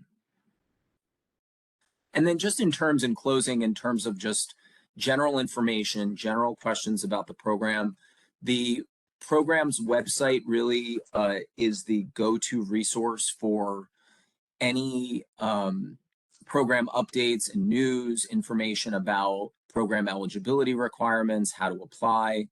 We also have a call center as well, where you can reach out for enrollment assistance, to request an application be sent to you. And if you have any specific questions around the program, if you have concerns about care being provided to you, either through your CCE or questions related to pharmacy benefits that you're having issues, say, getting a response from ESI, you could reach our member services team. And the best way to reach them is via email. They have a dedicated inbox, which is wtc@cdc.gov. Again, that's wtc@cdc.gov. So I would encourage you to reach out to the member services team with any questions you may have, or concerns about challenges with filling prescriptions. So I know that was sort of a quick overview, but I'm happy to take any questions that anyone may have, assuming there's time on the agenda and I didn't eat up all the time that was allotted for us with the overview here. But hopefully this was helpful and addressed the questions that the community had about this issue. I definitely think so. There are hands up in the room and hands online. Okay, great. So I'm gonna go online first. Andrew Zelter, your hand's up, and then we're gonna go to Bruce, and then we're gonna go to Justine. Andrew? So quick question. Thanks for the detailed overview. Early in the presentation, I think you referenced 150,000 members. Does that essentially refer to the fact that there are 150,000 individuals that are receiving coverage related to 9/11 exposure? So we currently have over 120,000 members. About 74,000 of those members have at least one certified 9/11 related condition, receiving treatment through the program for those conditions. Got it. Thank you. Of course. Bruce? First of all, I do want to say that having Louder and closer. Oh, Sorry. First of all, I do want to say that having had loved ones who had to engage in the process with the World Trade Center Health Fund and so on, that it's pretty impressive work that has to be done on your side. The amount of applicants and the responses are terrific, especially the follow-up care. I did not understand any of the alphabet acronyms you mentioned, CCI, EMI, NNE. I assume they're all just, unnecessary to know exactly what they mean. I do want to point out two issues. One, there seems to be a call center based in Wisconsin or somewhere in the Midwest, and I don't understand why we would have a vendor out there who doesn't quite understand certain names and addresses in Manhattan. And number two, when you mentioned one of the most difficult things that people that I know who have been afflicted have is trying to prove who, what, when, where, and why on September 1st, 2001. If you wanted average people to have strict documentation on that day, I think you should have asked them 23 years ago. So that's an issue that I think we need to respond to. Oh, first, just quickly, you mentioned CCEs and some of the acronyms. So they are spelled out in the presentation. CCE stands for Clinical Center of Excellence. So the CCEs are the network of care providers that are contracted by the program to facilitate the care and the treatment for members in the program. So that's the CCE acronym defined there. And that information is on these slides as well. In terms of some of the challenges around eligibility, the program was established in 2010 by the Zadroga Act. So, obviously, many years out from 9/11. But I will say that we also contract with other organizations, and in particular wanted to mention 9/11 EA and Kimberly Flynn. they work with the program to, raise awareness about the program in the community, to provide enrollment assistance to individuals as needed. So I know that they're also a great resource. But again, any specific questions, challenges around eligibility and presence documentation, those are certainly questions that you could share with us directly as well. And, there are some examples of the various presence documents that are accepted on our website. And there's some helpful resources there as well. I know the VCF has a challenge with this. The VCF, meaning the September 11th Victim Compensation Fund, has issues with this as well in terms of the requirement around proving eligibility and presence documentation. So we definitely recognize that this is challenging for the community. But if you need assistance, I would suggest, 911EA could help. And then again, our website has a number of resources around various examples of presence documentation. Make sure we share the presentation and the links to the website. They'll Please also live out in our newsletter and our front page website. I think we'll update that. Justine, last question, and then we wind it up. Thank you so much. Thanks, Tammy. And Anthony, thank you for this presentation. It was helpful. I'm somebody who's a member of the World Trade Center Health Program. I'm part of the World Trade Center Registry, and I'm also involved with the Victims Compensation Fund. A couple of things that I would throw out to you are having in terms of physical presence, having the different organizations speak to each other or share information.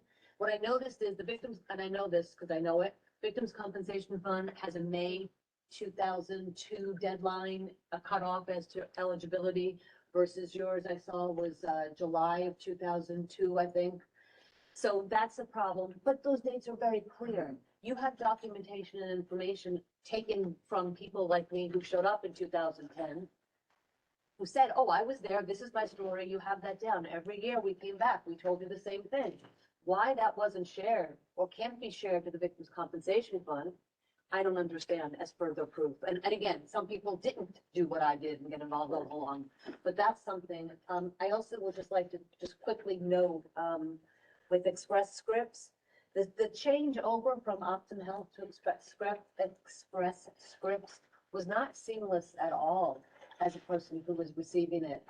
It was more than coding errors. When I actually called up when my pharmacy was refusing to give me fulfill my drug prescription, I was actually told on the phone by the person who answered the phone and then by her supervisor, oh no, yes, we've taken over this contract, but Express Scripts will not fulfill any prescriptions in New York State.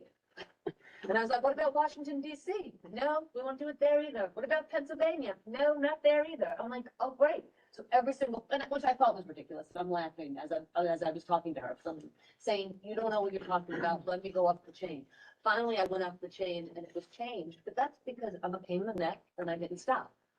I would really urge you to open, and I will say, Kimberly Flynn, I'm so glad you mentioned her name. She is a huge resource. She's wonderful, but she's just one person. She helped a lot, helped me navigate, helped me get through it all. But I think there could be a lot more talking and communication. But thank you. Sorry to dump on you because, as was said, you got to do a great job and a great thing. And always we're pushing to make it better. So I want to thank you, Anthony. I want to thank Mariama, actually, let me recognize Mariama. Because Mariama is our voice. And when we discussed about having you come and present, we thought it was a better idea, instead of coming to executive where not everybody from the board can hear it and it doesn't necessarily get watched or seen. We thought it was more important for you to come to the full board. Mariama?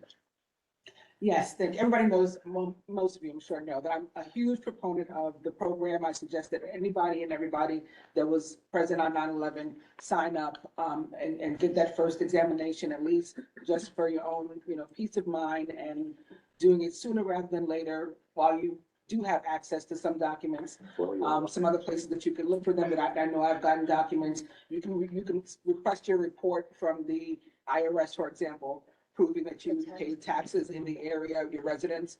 You know, that's one way. There are a few different ways, and I'm happy to talk with people about that offline. 9/11 environmental action. Kimberly Flynn is the chair, the president, and so the front line. But it is an actual nonprofit organization. There are other people there too, and they will help you to complete forms and things like that. So although I'm a huge supporter of the program, I mean, you know, I have to say also, I'd be remiss if I didn't say to the community that there are community concerns with Sedgwick, the new contractor. And in fact, there is a report today in the Daily News about Sedgwick and some of the problems. So in fairness, I had to say that also. We have these people here, and I really appreciate Anthony coming, but there is some problems on the other side as well that some of our, you know, friends, neighbors, colleagues are experiencing with the new contractor. That's all. All right. Anthony, unless you have anything else at the moment, I really want to say thank you for your time and your attention and your patience. It turns out being back in person, almost everybody wants to come talk to us tonight. So I want to thank you very, very much for participating. Don't be a stranger. We'd love to hear you come back in 3 to 6 months and tell us if there are any more changes. Absolutely. And just the last thing to mention, just to kind of piggyback what Mariana was saying, if anybody is having any issues in terms of the care that they're receiving through the program, be it through the pharmacy, Express Scripts, or if you're served through the NPN, MCA Sedgwick, reach out to us directly, to our member services team at that email address I mentioned, which is wtc@cdc.gov. Our member services team are here to provide assistance and to help you assist you with addressing that issue with MCA if you're not able to resolve it directly with them. So that's the last note to mention, and we certainly appreciate, again, the opportunity to be here, and thank you all for your continued advocacy on behalf of the community and on behalf of the program as well. Thank you. And while I would say we are jumping right into the adoption of the December 2022 minutes, District Attorney Alvin Bragg has joined us online. Oh, wow. Yay. So District Attorney Bragg, we want to say thank you and welcome very much to Community Board 1. Let's get you moved over, and we're excited you're in. Please turn your camera on so we can see you, and welcome to Manhattan Community Board 1. See ya. And Kevin Jean-Baptiste is here also from his office, so he can help us with the status of. Yeah, I see that his video is not on, and I know this happened the last time as well.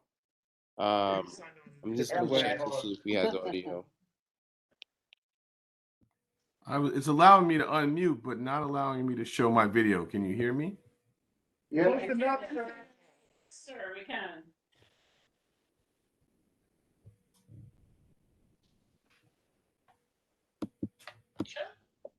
Let me see. Okay. All right. There we go. All right. So great to be with you. It is good to see you as well, sir. Take it away. Sure. Well, yeah, thank you so much. And I heard a little bit of the last presentation, and was obviously don't live in the area, but my mother was the provost at Borough Manhattan Community College on 9/11, and lived through that as your neighbor, and that took me back. BMCC essentially became a morgue for several weeks. So glad that you're getting that information that's so needed. Wanted to give an overview on basically the first year in the district attorney's office. I always start with gun violence because I think it's the most pressing issue facing the island. Fortunately for CB1, you do not have any, but just by way of information, it is affecting the rest of the island, and guns do travel. It affects the entire city. So our gun prosecutions were up 20% last year. It's a significant focus of our work, focusing on those who do the most harm. And as a result of that and other inputs, our homicides and shootings are down, as you probably heard, citywide, but down even further in Manhattan. So that will continue to be a significant priority. There's a lot more I can say about that, and happy to return to it. But since it's fortunately not a particular issue in CB1, I'll just sort of leave it there, that is something we're spending a tremendous amount of time on, focusing on those who are doing the most harm, to keep guns both out of Manhattan and the city, and that those who have them in the city, holding them accountable. The second issue I wanted to mention is hate crimes, which is everywhere and on the increase. Much like our gun prosecutions, our hate crime prosecutions increased by about 20% last year. And AAPI, anti-Semitic, and anti-LGBTQ are the top three categories that we're seeing. Early last year in 2022, I went to the city council and asked for $1.7 million to increase our investigative capacity and also our language capacity. There were some parts of our community, some parts of CB1 saying, you literally don't speak my language. How can we trust you to come in? So we're in a much better place on that. Thanks to that funding, we've built out both our analysts and our investigators, and added some real community outreach capacity as well. Three sort of ongoing matters that I can't go into much detail, but I think are significant in that space.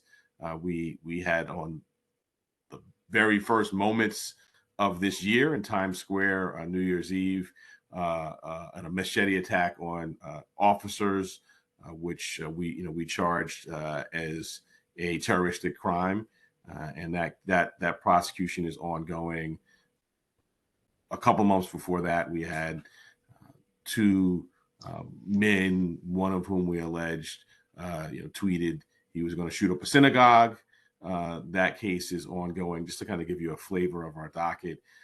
And we just finished, and the jury is deliberating in a case, a trial that's been going on for a couple of months, of material support to ISIS. So our kind of hate crimes and terrorism is something that obviously we take very seriously, and continues to be a significant part. Mostly the hate crimes, which we're seeing a lot of, and again, our prosecutions are up 20%.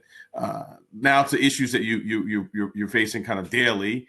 Shoplifting, very significant, really throughout the borough, and particularly our kind of retail business sector really facing significant distress. Last year, I formed a small business alliance with a lot of shopkeepers, combining with the NYPD and some of our business improvement districts. Once we got going, some of the big stores joined us too, particularly the pharmacies, because they were seeing a lot of this. And what we've done in all of our areas is really try to focus on people who are doing the most wrongdoing. So we paired our data with the NYPD's data and saw that 18% of those arrested for shoplifting account for more than 40% of the arrests. So we endeavor to focus there. We focus in particular on individuals who had 3 or more shoplifting arrests in 2021, so that we could be prepared for those cases and focus on them. Partnering with the NYPD, local precincts, and at the very highest levels of the NYPD. That endeavor is ongoing. We obviously continue to have significant issues of the kind of core recidivist population. We've seen and identified approximately 30% of them were in custody at the end of last year. And we basically track these cases in a couple of ways. Folks who are doing out of pure kind of opportunism and greed, we use our traditional tools. A significant percentage are doing this, we discern, out of mental health issues and substance use disorder. And so we've been deepening our capacity, connecting those in need and appropriate cases with services, and exploring dispositions that require mental health or substance use treatment in a number of those cases. So that's our enforcement work. We've been first and foremost focused on it in that way. There are 2 other ways that we're trying to address shoplifting. And shoplifting, I use sort of a placeholder for related issues. The second way, in addition to our traditional enforcement, is a hub concept. We started in Harlem, and we're now looking to do it in other neighborhoods with partners in the community. The business improvement district leader in Harlem came, and there was really a few block radius that was having persistent issues: open air drug use, homelessness, shoplifting. And we all got in one storefront, the NYPD, the district attorney's office, Department of Homeless Services, Department of Buildings, because a lot of the conduct was happening under scaffolding, HHC, so we had medical professionals, and fanned out through the neighborhood and determined based upon who we were, interacting with, which tool in the toolkit to take out.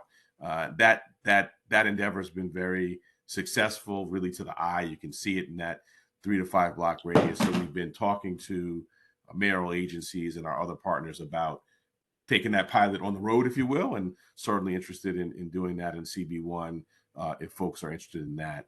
So that's in addition to our enforcement work, and in addition to the hub, we also announced late last year a $9 million investment in our mental health infrastructure. I certainly kind of no stranger to these issues. When I was growing up, my dad ran homeless shelters, so it's been an issue I've been tracking for a long time.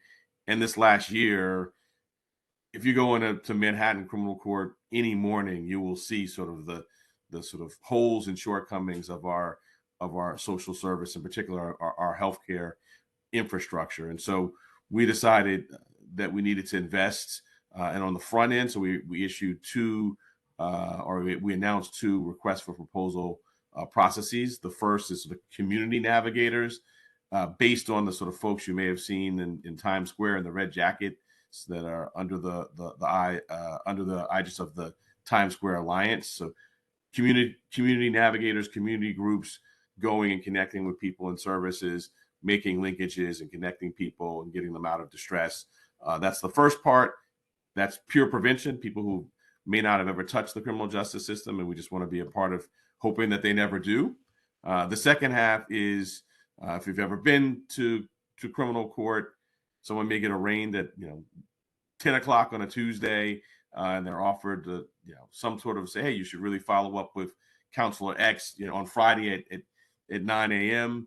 But if those folks don't have a Outlook calendar like you and me, and are not used to following up in that manner and don't have the wherewithal, we just lose those folks, and they become part of the churn of our system. So the second half of our investment is to have folks to pay for, again, this is having community organizations paying for community organizations to be right there to connect with people right after arraignment. So I think all of that wrapped together, the enforcement work, particularly enforcement work focused on recidivists, combined with these interventions, will hopefully mark some improvement. The last thing I'll say in this space is that we also have some ongoing matters, fencing matters. I was a federal prosecutor. I believe deeply, and if you follow the money, you follow the contraband, they will take you to the most culpable people, and if you hold them accountable, you'll get some enduring safety gains. And so we are doing that. Some of these entities, I'll say, and structures, organizations who are it's big business. They're operating either taking goods and selling them online, or kind of have a shadow brick and mortar system. So we're following the goods and have done some search warrants and hope to have more to report on that later in the year as we work up the chain. The last thing I want to touch on is our white collar work. In addition to the guns and sexual assaults and domestic violence, and sort of all the things that sort of are right before everyone's eyes every day, we also have a very rigorous and robust white collar practice at the Manhattan District Attorney's Office. We deepened that late last year. We announced the formation of a housing and tenant protection unit focused on systemic and persistent fraud, harassment, and dangerous conditions like lead and mold. And so we've started that unit, driven some resources to it. We announced the prosecution late last year of 6 developers who were bilking the 421A affordable housing tax program, taking your hard-earned tax dollars that they were supposed to put towards affordable housing, but instead were just continuing to charge exorbitant rents and pocketing your tax monies, we allege. So that case is going forward. Just last week, we did 2 cases in the worker protection space. One, a $3 million fraud of kind of falsified payrolls and not providing insurance that was supposed to be provided to workers, and a similar scheme to the tune of $7 million. And that work is really important to me, both the housing and the wage work. I mean, they're part of our public safety structure, right? If you work an honest day, you deserve the wage. If your employer says they're paying into the insurance fund, you should get the insurance. And we really see the cost of these in the victims we service in these cases. And the same thing with housing. If you're paying your rent and you're living in subpar conditions, illegally subpar, we want to hold that conduct accountable. And then I'll end with perhaps the white collar case, or the case I get asked the most about. I can't talk about much about it, but I will, I guess, maybe just mention it. The Trump Organization trial, we finished last year, and the sentencings were early this year, with the Trump Organization being criminally fined, and the CFO now being jailed and on Rikers. As I've said in other locations, our investigation there is active and ongoing. There were certain steps that was imprudent to take during the pendency of a trial. We didn't want to prejudice the trial. We didn't want to invite mistrial motions. And so we kind of, as one does in a kind of complex white collar investigation, staged, triaged, or created chapters to our work. So that's ongoing. And, related to that, we also, brought charges last year against Steve Bannon, and that case is scheduled for trial in the fall. So I knew you were running a little bit behind schedule. I took that from the last speaker, so I spoke a little faster than I might ordinarily, but I'm happy to go deeper into any of those areas, or to any other areas that may be of interest. I have two quick questions for you, and then I'll go around the room with hands. First is, can you give us any update? There have been talks about the illegal organized crime along Canal Street for the people who are hawking in the products and back and forth. Can you give us any updates on that? And I'll just ask both questions at the same time so you don't have to wait and you can be more concise. We are seeing that there are groups of the retail tobacco stores that are opening, that it's not just single one owners. It tends to be, well, he has 2, 3, 4, none of them are legal. And all of them are popping up recently, almost on every corner. So is there any investigation going on I know that the store selling the items is part of a civil thing, but the organized crime part of opening up large amounts of illegal stores, does that fall under your purview? So I'll take the second first, and I'll try to be concise. You're right, it's primarily civil. Under the umbrella of the sheriff. I met with the sheriff a few weeks ago and told the sheriff that we stand at the ready to coordinate, in particular on a couple of things. Money laundering is, I always think, a fascinating and very impactful mode of prosecution. I've done a number of those. And so we said tax evasion, money laundering, things sort of in that space that they encounter as they're doing their civil enforcement. We stand at the ready to partner with them. I'm really concerned about it for a number of reasons. As you said, they're acting outside of what is now an active regulatory regime. And so I'm concerned about adulterated products. We go to the store, we buy a gallon of milk, we know what's in the milk, it's regulated.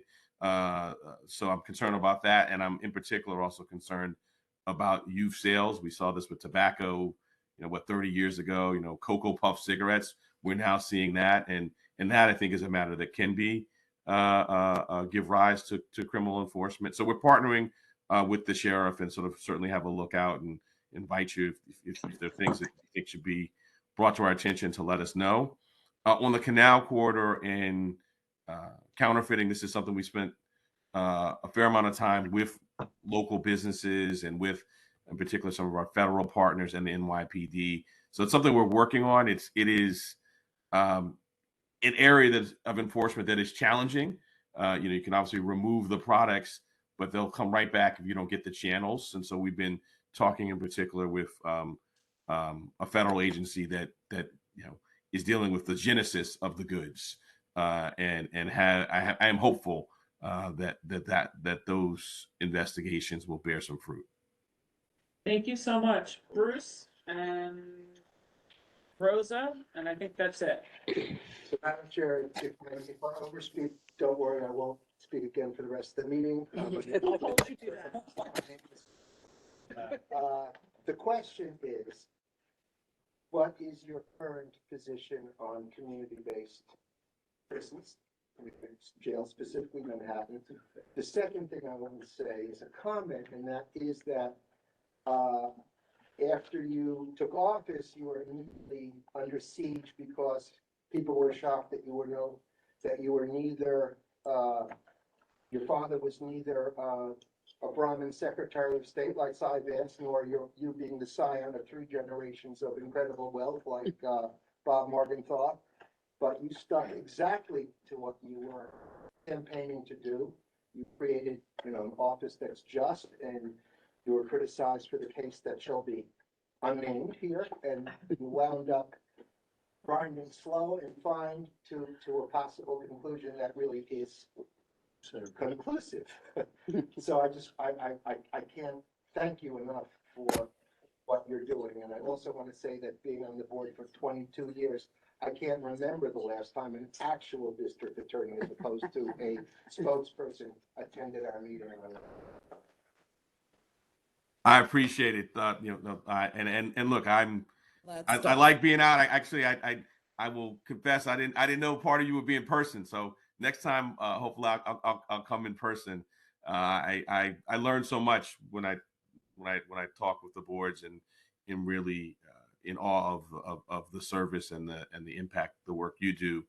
And so I appreciate it.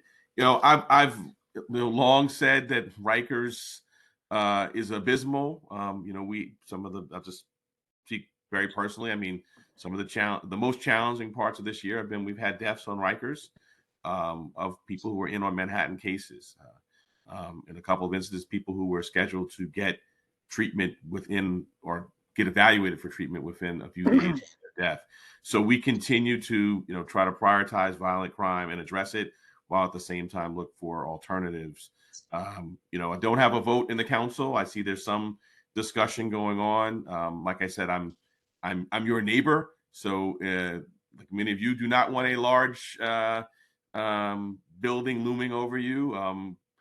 On principle, I agree, and then also as your neighbor, and that the building would be attached to my building, agree. And so want to continue, while I don't have a vote, to do what we can to reduce the census at Rikers safely and appropriately, and to the extent people want to give us a seat at the table, continue to talk about the conditions at Rikers and the impact that a large skyscraper would have on if you'll indulge me, I'll say our neighborhood, because it is, we've got 1,500 employees between 2 buildings that would really be dramatically affected. Thank you. Okay, thank you. Who's next? Oh, Rosa, in the back, thank you. Nice and loud, Rosa. Sorry? No, okay, I'm coming. Camera, okay. Hi, nice to meet you. So I have 3 topics that I wanted to discuss. One is go back to actually, since that came up, but the first one is going to be that I was in Dwayne Reed the other day and had to wait like over 5 minutes for somebody to come to unlock one chocolate bar. And while I was waiting for somebody to come to unlock one chocolate bar, which I obviously really desperately wanted, there was a gentleman who came by and took a large box of chocolate bars and started to just walk away with it. And the staffer that was coming to help me actually sort of tried to stop him. You could see how that would have been a possibly dangerous situation. Another staffer came in to help, and eventually the gentleman was convinced to leave the box and go away. I was told that that happens all the time, and that is not part of the group of recidivist people who are logged in your system, because they are actually stopped and nothing is filed and nobody comes. There is no report. But that happens constantly, which is, I guess, why I had to wait 5 minutes for chocolate bar. So my point is, I was going to leave without the chocolate bar. That just one story out of gazillions of stories that happen every day, which is why these pharmacies are not able to make any money and why they are closing in our neighborhoods when they're such an essential service, because customers like me are scared off, and you know what, maybe I'll just buy everything on Amazon. And the people that are there, I mean, frankly, they don't get paid enough to be able to be willing to put their health and lives at risk to challenge people who may or may not be mentally unstable or violent. And so this is something that does need to be addressed, and I don't think that it is captured in the work that you have done so far, and it is obviously an enormous problem, so sorry. Rosa, is that your second question or your third? That was my second. My first is that you touched on AAPI hate crimes, and I have to say that that is sitting for the last, over 2 years, has been sitting really heavy in my heart, because it's really hard to acknowledge, but as an Asian woman, I don't actually feel safe walking on the street a lot of times. And I do cross the street often, way more often than I would think is normal or reasonable. And I almost never go on the subway because I am concerned. And so this is, and I would like to think that I'm relatively brave. I'm just not, willing to take that chance. And so I understand that you are making efforts, but I urge you to make more. I urge you to make more quickly to deal with this issue, because a lot of times these are pervasive and the risk factor is high. And it is in a lot of our minds. Then going back to topic 3, which is the jail. I'm only going to speak to the one that I know about, which is the one that's proposed for Chinatown, because I don't know much about the others, I will admit. But the thing is that it literally does not compute in my brain why we would want to spend so much money at a time when we do not have much money to demolish a perfectly fine building, to then only rebuild another building that doesn't give you significantly more space. I would understand if it was triple the square footage, then that, like, map-wise makes sense.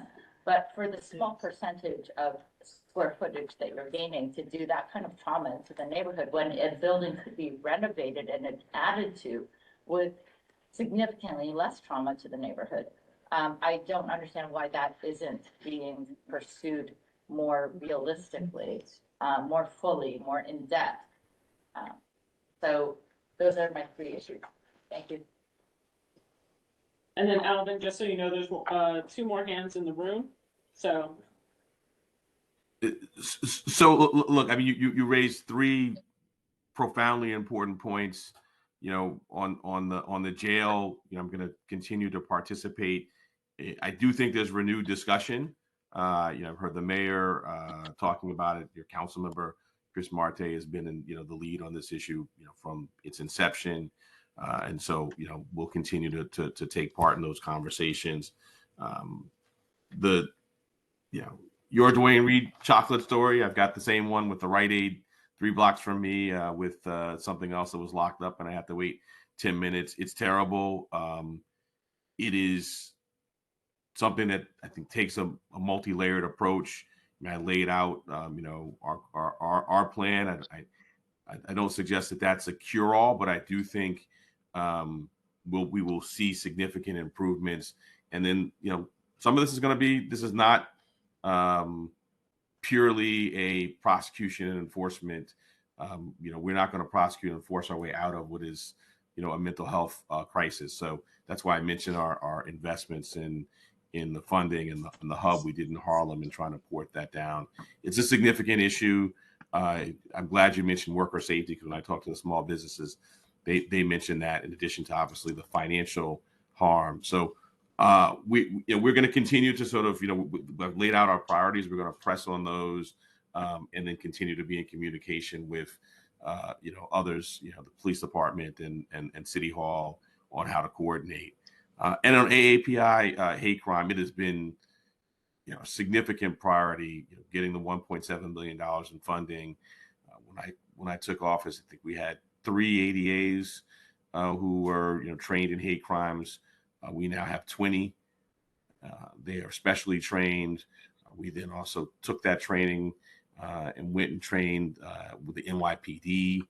We've been doing significant outreach in Chinatown, with bar associations like the Asian American Bar Association of New York.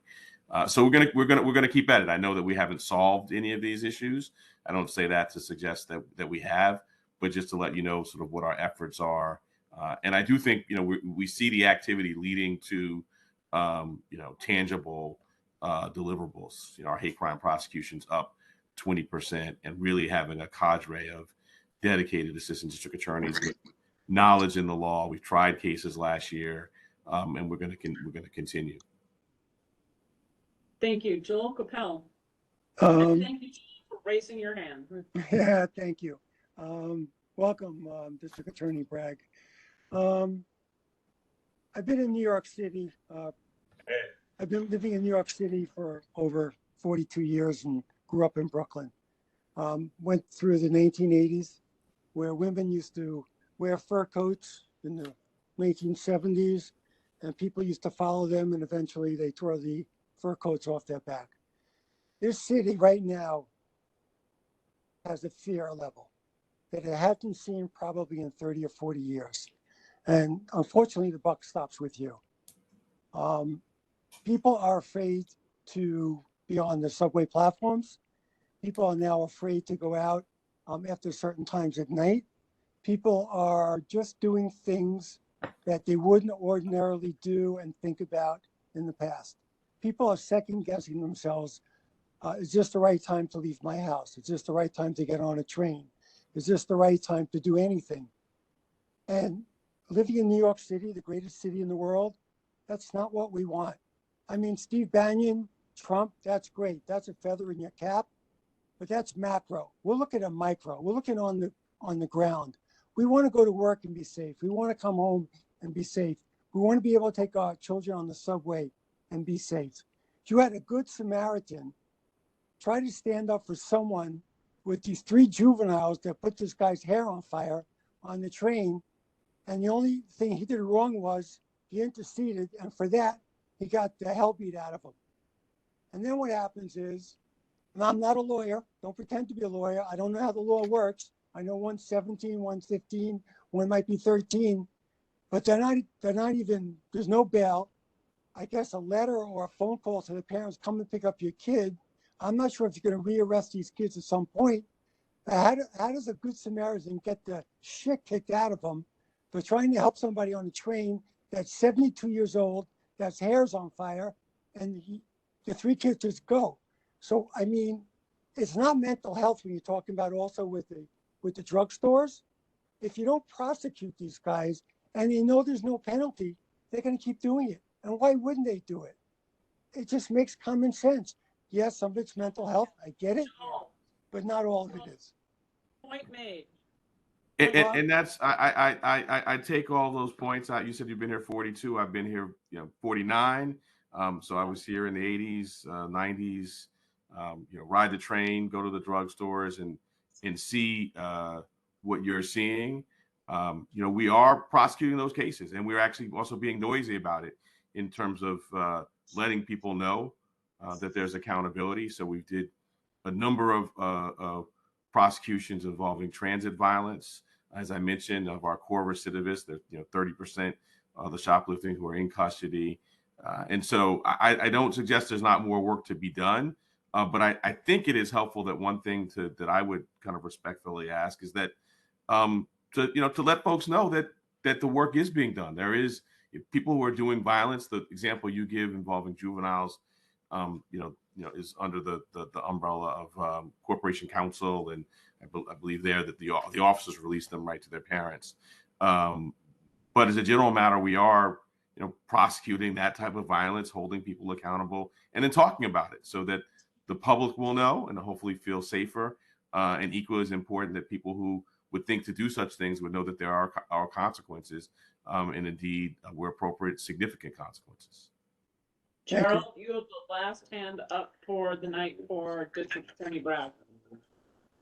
Thanks, Tammy. Hi, District Attorney. So I want to chime in here on the borough-based jail as well. I have two items real fast, and the first thing is that several meetings we did ask for a release of the existing conditions report on the existing structure. That hasn't happened yet. I think that it would be very smart to have that peer reviewed. I'm sure that the engineers that stated that it was that a steel reinforced concrete building is no longer able to be put into use. I mean, I think that it would be really helpful to have that peer reviewed. I'm sure those engineers were doing that work as paid by I guess the city, but a peer review would be very helpful. We certainly have concrete structures that are 5,000 years old still standing, and we can't have a 30-40-year-old jail pass the test. That doesn't make sense. The second thing is that what can be done about this group of about 20 teenagers that is just terrorizing Tribeca? Two Saturdays ago, I happened to be sitting in Bogardus Park on a phone call. And usually in the evenings, one of the I don't know who it is, somebody with the park committee comes around and picks up the chairs and tables. And this group of teenagers, I've never seen it. I mean, it's a mob. They come through, they start to pick up the tables and the chairs, throw them at the staff person. Nobody comes to his aid. And it's not the first time that I've seen it. They just kind of go around the neighborhood, and I've never seen a police officer in the neighborhood. Well, Gerald, did you report it? No. That particular evening, I did not. I have reported it in the past, though. So, yes. Unfortunately, I'm going to say District Attorney Bragg this. Unless it goes through 911 and it goes through the police and there's an arrest record, see something. Doesn't make much difference most of the time. It might not make a difference, but it also. Not the point. Right. You have to. And I will, in my defense, there were other people standing around. Other people really probably did put a phone call in as well.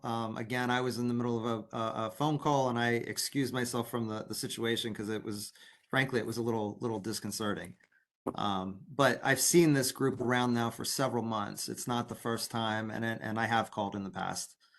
And I'll say I was on another community group last week, Hell's Kitchen group, with the representatives from the police department. They were talking about roving bands that they're tracking. So as a general matter, I think it is. I mean, I obviously don't know exactly who you saw that day, but I can say that the precinct commanders noted that it is an issue that they're tracking, and it can be. I mean, what I think is very interesting about what you said is if they are showing up at the same place in the same time, that is, and you can. Kevin Baptiste is on from the DA's office. If you want to DM him, or I don't actually know how WebEx works if you can DM, but I'm sure the chair has his information, and we can get that to the precinct, because one of the things that the commander said, and that on the other call I was on, is the challenge with the sort of a roving band is if it's not for it's random, and so it's harder to sort of break up and disband, if you will. But if you happen to know that they're going to the same place on a certain pattern, I think that would be very helpful information for the NYPD. Is it possible to get officers at Bogardus Park on a regular basis? So I don't control the deployment of officers, but I certainly can reach out and express that that's a community concern. Start our meeting. Okay, District Attorney Bragg, I thank you so much.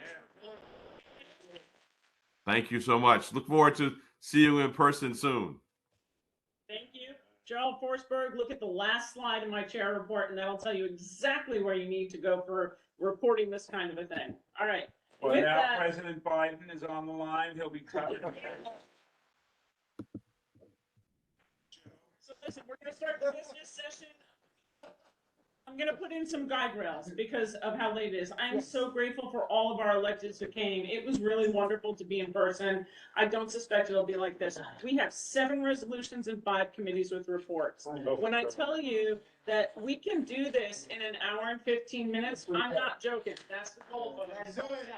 If you have nothing to say that someone else hasn't said, please say nothing. That would be great. Just, all Over under on the, right, 15 it's 1 minute. Nobody gets more than 1 minute. You get one question, that's it, if you have one. With that note. Yeah, let's keep going. All right, adoption. Let's adopt the December 2022 minutes. Do I have a motion? Yeah. Awesome. I second. Second. Awesome. Roll call. Let's get rolling. Ready? Let's do this. Just go. Caruso, No. He's not here. He's not here. Kennedy, Not here. Cameron, Cameron here. Yes. Tell, Polly, Chang, Yes. Chapman, Yes. Charcudian, Charcudian here. Yes. Yes. Yes is the answer. Yes. Charcudian, yes. Cole, yes. Coleman, Yes. Norman, yes. Kucha, Kuchia, yes. first excused. Curtis is here. Curtis, yes. Sorry. It's a big old cream on you. Keep going. Yep, Urban, Garrett, yes. Flores. Flores, yes. Flynn, Flynn, yes. Forsberg, Forsberg, yes. Truman, Yes. Galloway, Galloway, yes. Goldstein, Yes. Grant, Grant, yes. James, James, yes. Joyce, George, yes. I love that. and I apologize if I mispronounced names, Zhu, Not here. Betty Kay, Hey, yes. Canal, Yes. Kettering, Yes. Pell, Yes.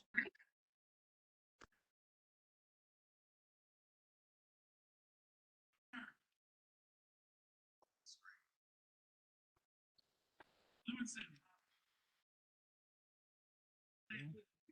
What? Elizabeth's on. Oh, Elizabeth, you're here? I'm so sorry. Oh, yeah. Hi. Lewinson, yes. I can't hear that well for some reason. It's not, you need to talk a little louder. But Lewinson, yes, I'm here. Bernard Lynn, Yes. Lynn, yes.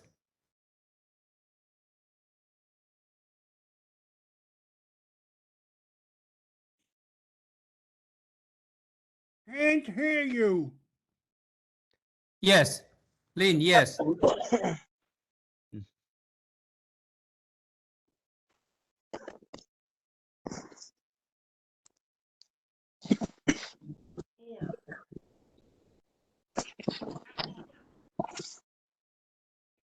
Moore's here, yeah. She's here. Come back around for her. I see her. Can't hear you. Did you say more? Yes. Did you pass me by, Lerna? Yes. Well, if you said more, yes. We can't hear you. Candia, and I apologize for Not present? No. Robinson, Robinson, yes. Schnick, Nick, yes. Laura Starr, Yes. Jimmy Sung, Yes. Vera Sung, Yes. second, sorry. Robert Townley, Yes. G, Z, yes. apologies. Eric Yu, Yes. Zelter, Yes. motion passes 42-0. Okay, let's rock and roll. Ariana. Did you call my name? Hello? Hello? Yes, and we got your yes. Thank you. You're welcome. Mary on the treasurer's report. All right, well, I arrived too late to pick up the report or the agenda or anything like that, but I can tell you generally that you are going to see income starting to come in because we've finally been able to have street fair and sales. So that's gonna happen, but then you're gonna see some income going down because the city is gonna do budget cuts. And then you're gonna see some income move, some budgeted item move, because Onej is now a real employee of board. Here, here. Any questions? See, no questions.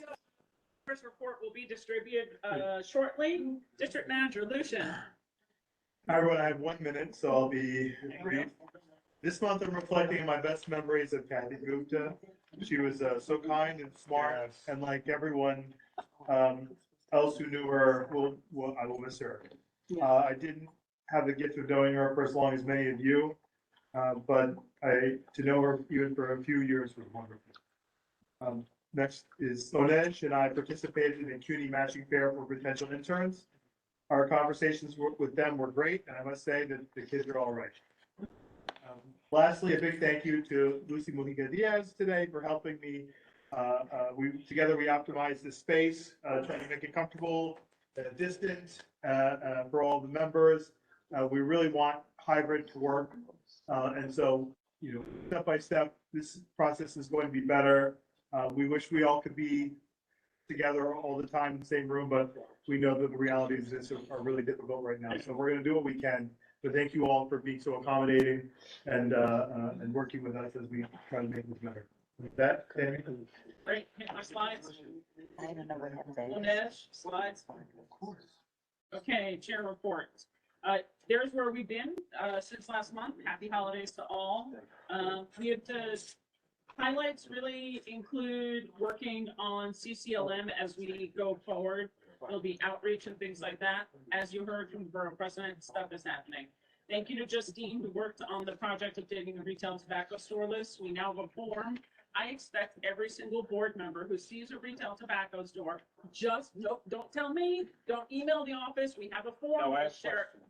Is there a board resolution where we're enforcing putting these stores on notice? Because I'm not for that.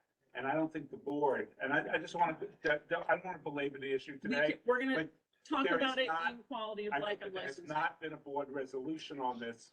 And, there's a lot of things. Wait, are we talking about cannabis or tobacco? Bob? I'm talking about whatever. Which one is legal? There's no board resident. There's a lot of things illegal in this city. And so I just would think we should have a sensible approach to cannabis in this city. And this isn't one of them. Yep. So we have a form. If you see an illegal retail tobacco store, because retail tobacco, not cannabis, that'll be taken up in committee. Yeah, but You haven't not- gone there yet. Just report it. Next slide. It's different. It's not. All right, so this is in memory of Kathy. If nothing else, I need to say, I've known Kathy for my entire time I've lived in Lower Manhattan. Almost 3 decades. She was amazing before, during, and after. She and I stood on line during 9/11 and afterwards. Her light, her quiet persistence helped so many things. Bob Townley can tell you long stories. The community gardens for schools, Manhattan Youth, the 9/11 Memorial Museum, her work at the Henry Street Settlement. She was not someone who sought glory. She was just a public servant. She was really a beautiful person. And, I thank her family for sharing her with us because she gave an incredible amount of time. I will tell you that she called us in the board in November, right before the holidays, and said, I'm not sure what my bandwidth may be, and I wouldn't want to deprive someone else the opportunity to serve. What would you like us to do? And Justine and Jeff and Lucian and I all discussed it and said, Kathy, stay if you feel you can stay and contribute. She said, I can only be online, but I would like to stay, and I'll make a decision in the new year. So for Kathy, in a moment of silence, we've had so much already. I think Kathy would appreciate more than anything else. Let's move on to the next one. Next slide.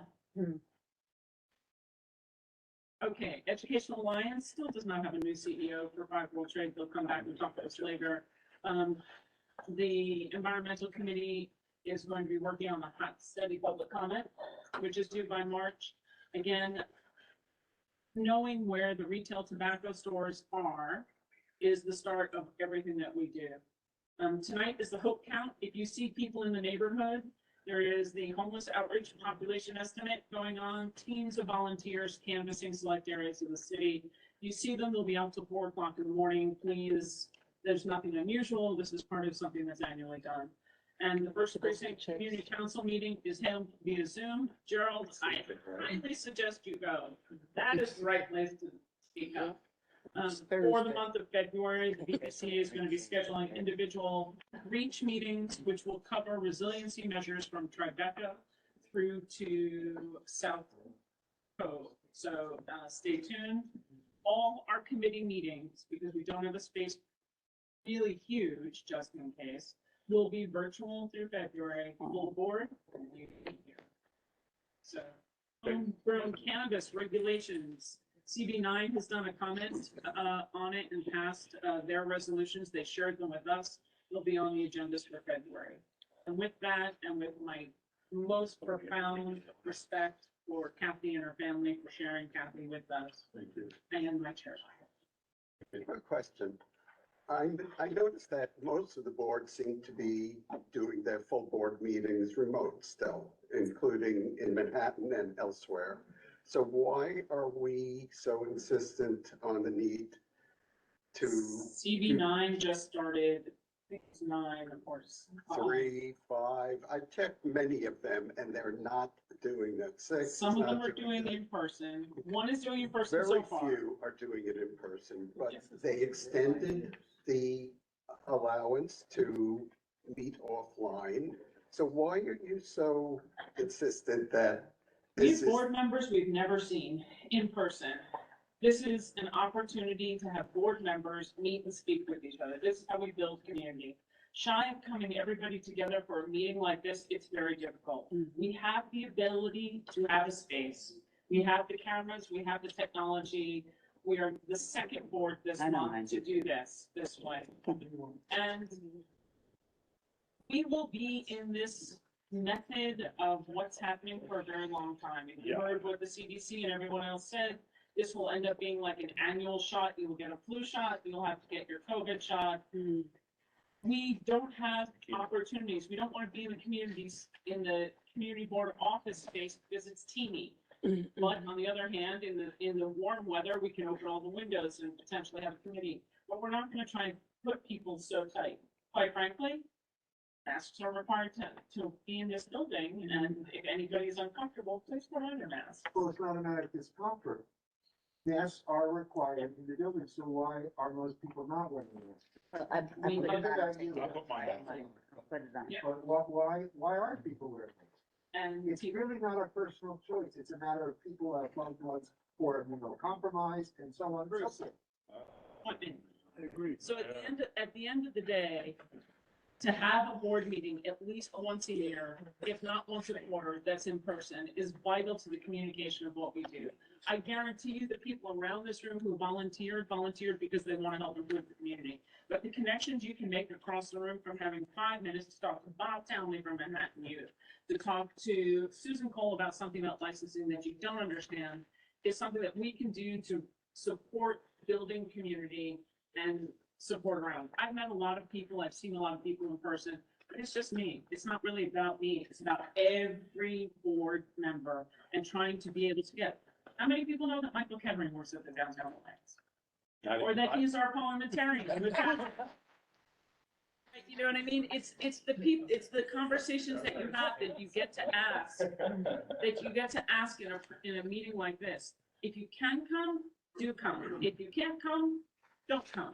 As long as it falls under the guidelines that the law's passed. Yeah. All right? And with that, youth and ed.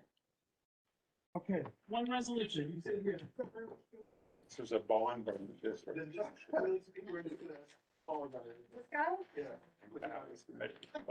And you've got 5 minutes. I will time you.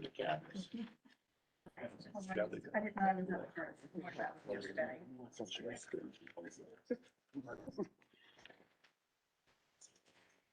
Don't ask.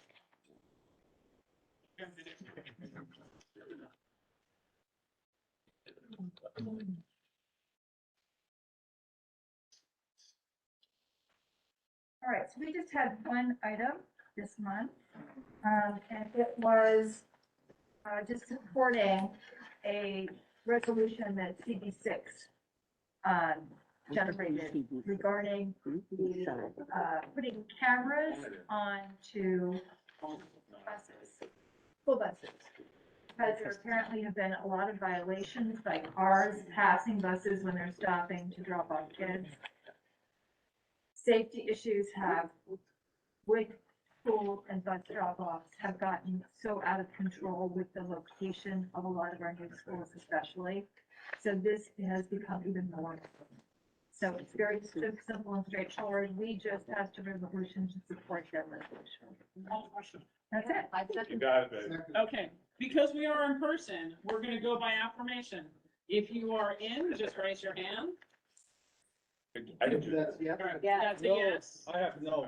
All right, No. hold on, I'm not there yet. You have to wait. Are there any no's? And if you are in the room, you speak up and you give last name and vote. If you are online, you speak up and give last name and no. Are there any no's? You votes no. Are there any people online who vote no to this? Are there any recusals? Are there any recusals online?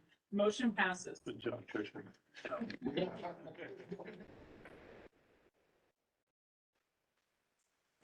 All right, landmarks. Jason. We didn't have anything this month. Wait. Okay. There you go. Yes, you have one thing to say.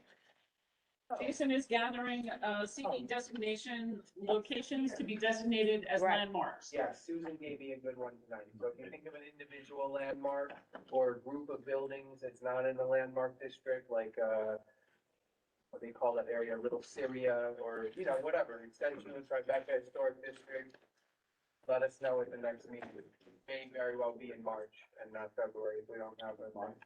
Email Jason, Okay. so we can check it out. Landmarks for Jansen, they have come up here before, but I guess everyone Nope. knows. Yeah, you were late. You missed all of that already. Sorry, Bruce. Okay, sorry, Bruce. You're in hell, developer hell. Stop. All right, Battery Park City. All right. Tammy, if I may, this is Gerald. Jason, did you get my email regarding landmarks? Like today or some other time? No, when it came out asking for, I'll try to email you, Jason. Thanks. Gerald, take it offline and email him. That is no problem. Okay. Thank you. All right. Justine, you have 5 minutes, one resolution and. All right, Yeah. if people can't hear me, say so, but I got a big mouth. All right, so first my resolution, all right, which is, we're asking community board one, we're giving our position on the use of the joint purpose fund, which is money that's issued by the Battery, or collected by the Battery Park City Authority. Really complicated. I'm not gonna go into the explanation here unless somebody needs me to. It's stated in the resolution. Does the money have to stay in Battery Park City? No. No. Read the resolutions, I'll tell you, therefore be it resolved. We are asking for, one member, we want the mayor, the comptroller, and the Battery Park City Authority. We ask that at least one member of Manhattan Community Board one, and at least one person whose primary residence in Battery Park City be included in all future negotiations as to what happens with the joint purpose fund. And then we want to have transparency. And then what we also talk about is, I don't know if we have. It fell off.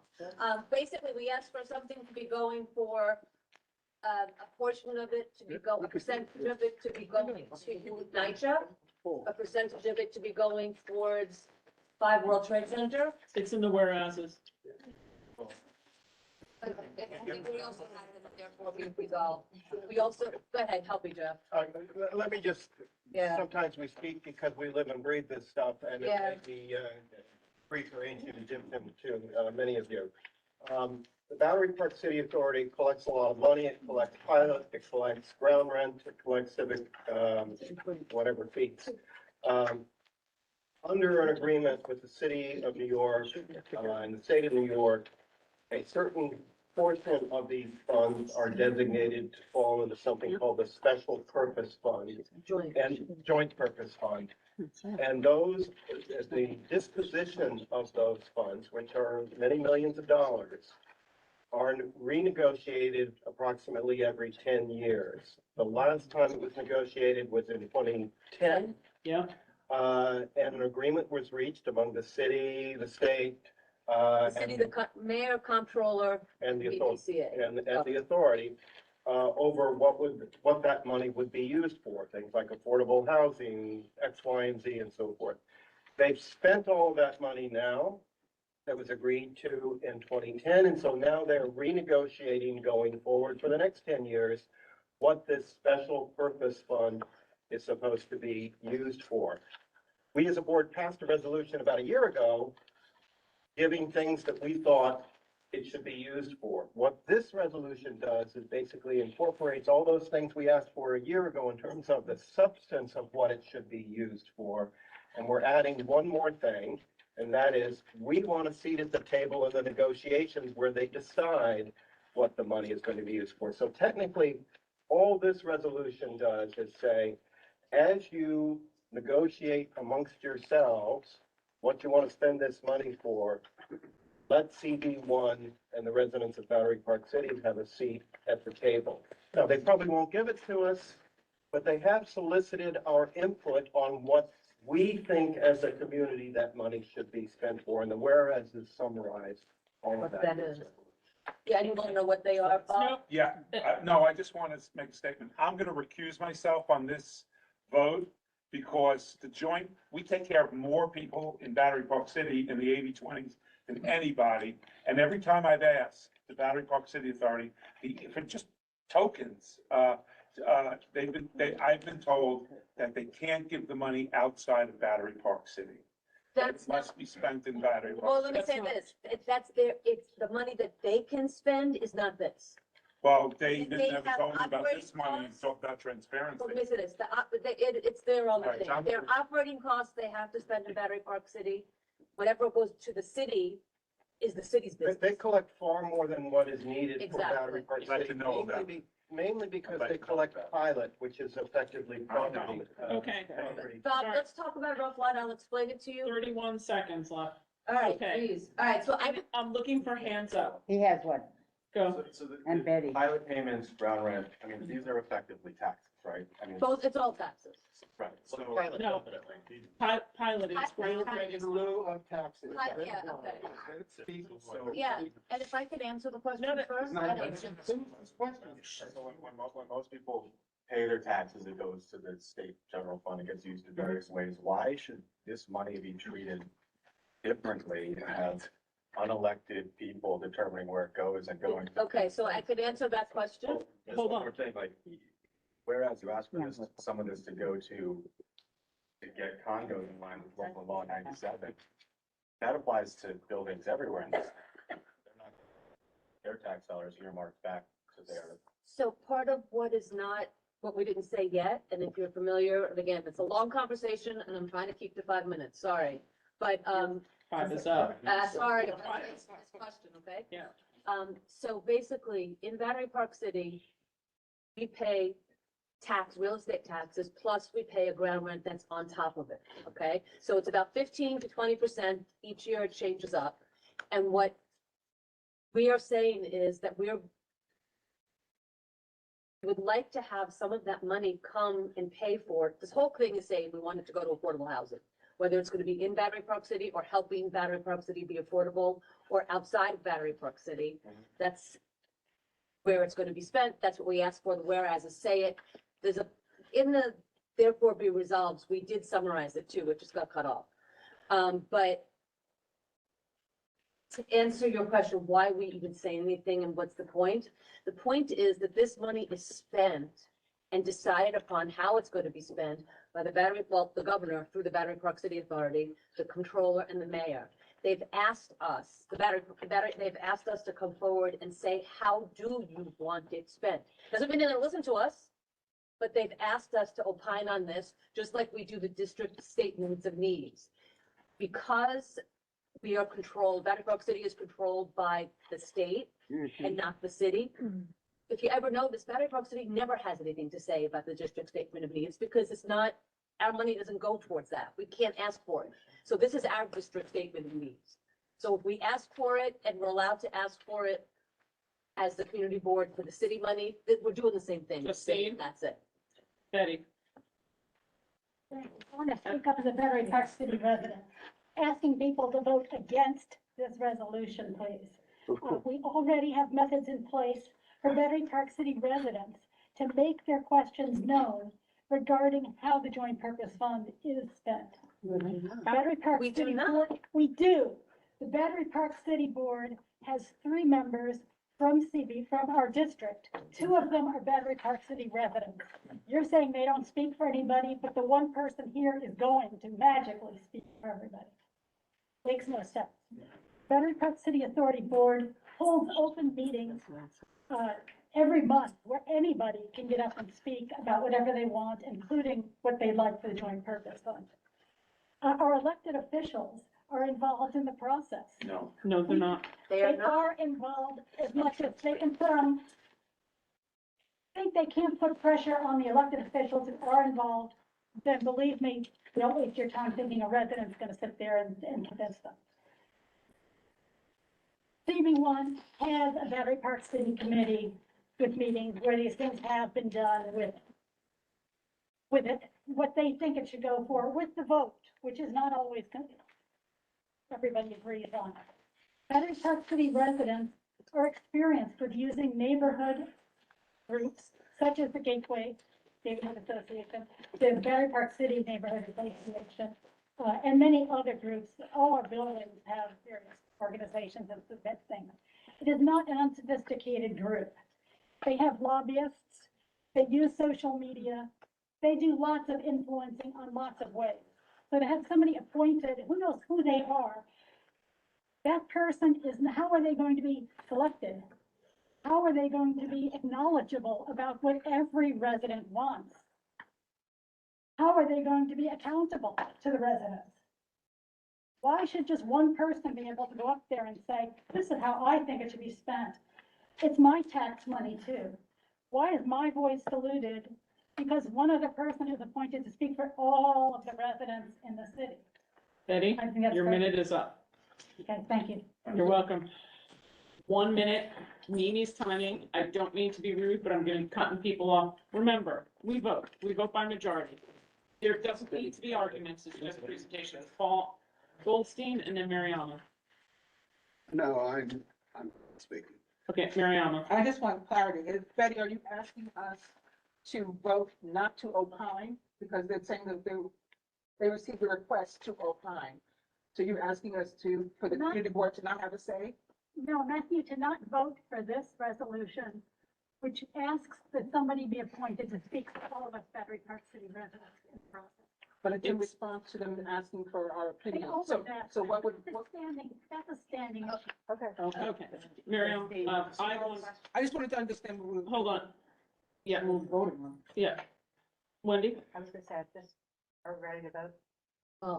I see no other hands. I have one hand up. I just want to say, I never knew about this fund, and I lived in Battery Park City.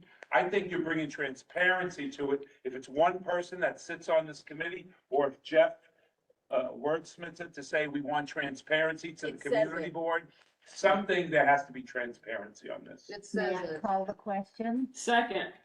All right, so here's how we work. It's by affirmation. So I'm going to call for yays, noes, recusals, and abstentions. Please don't call out until you've been called. Okay. For everyone saying yes. If you're going to say no, it's a last name and a no vote. Are there any no's? Last name, no. No. You votes no. Lynn, no. Lynn votes no.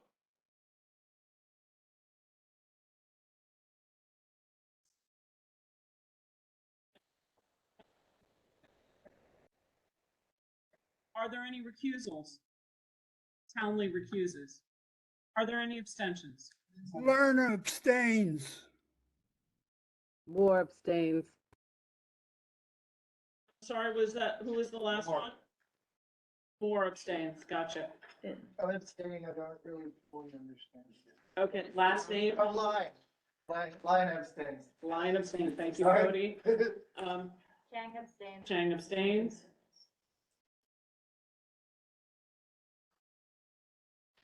Is it enough? 1, 2, 3, 4, 5, 6, 7, 8, 9. 12. That's 12 out of, how many board members present? 42? Motion? How many board members present? 42. Motion passes 30 to 40, 30 yeas, 12 combinations of abstentions and recusals and no's. Okay? Thank you very much. I think you wait on local law 97 for another month. Thank you so much. And we've already covered. All right. So you're welcome. Moving on to the next committee. Thank you very much, everybody. You're on fire.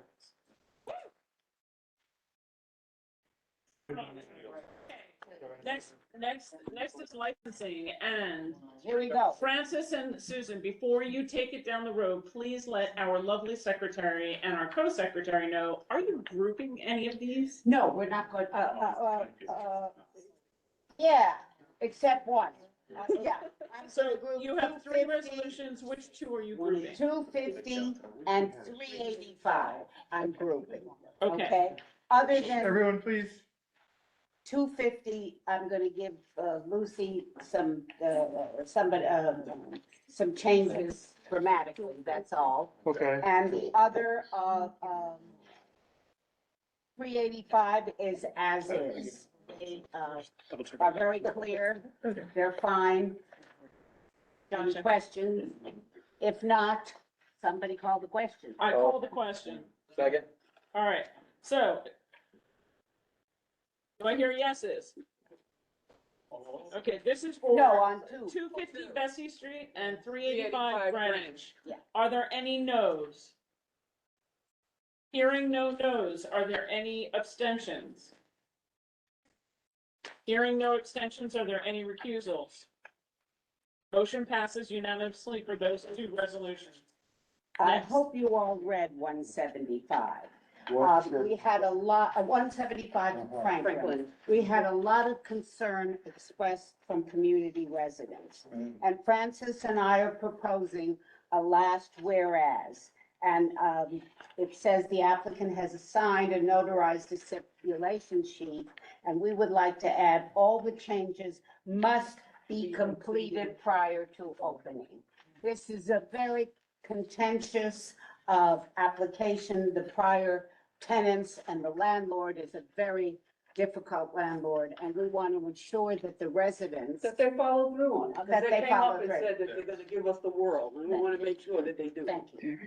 So whereas is fine, you've got the wording for it. I have the wording right here. Read it out for the record, please. I will read it out to the record. I've got to find it. Okay, there it is. Is the last whereas memorialized in the stipulation sheet? All the changes must be complete, all the above changes must be completed prior to opening. I have a And question. is that, hold on, Bruce, is that in the stipulation sheet? I believe it is, Thank you, but I Bruce. will check. I believe it is. What, Bruce? What does the Harlem Historical Society have to do with this? Or am I reading the wrong? You're reading the wrong thing. Sorry. Sorry. Let's try it. Another hand up. Sorry. Yes, it is a new restaurant in a prior space that caused That had a nothing lot but of issues. trouble, and It really was the landlord and the applicant, with lots of things. And the community came to the meeting, and as the meeting progressed, we found out some other things like the skylight, which is something that they didn't address in the beginning, and the community had some issues with it. So that, along with a whole bunch of other things that are in this resolution, we want to make sure that they have. Yes, The problem was really the landlord, and the landlord's still there. Yeah, he's still there and he's a It's the terrible tenant landlord. that's changed. So For and I those just of want you new members, just let me say this really, very clearly. The licensing committee sees its role as always trying to be supportive of the businesses that are opening, taking into account the concerns of the community. That is our role, and we do that more often than not because we put in stipulations because we are very concerned that SLA monitors them. And if we don't put things in the stipulations and in the resolutions, then an owner can go up or somebody can go up and just get whatever they want. So that's that's what we do. So the other thing I would say, and I'm so glad, because that was exactly where I was going, is that I find the licensing committee does an incredible job of finding balance.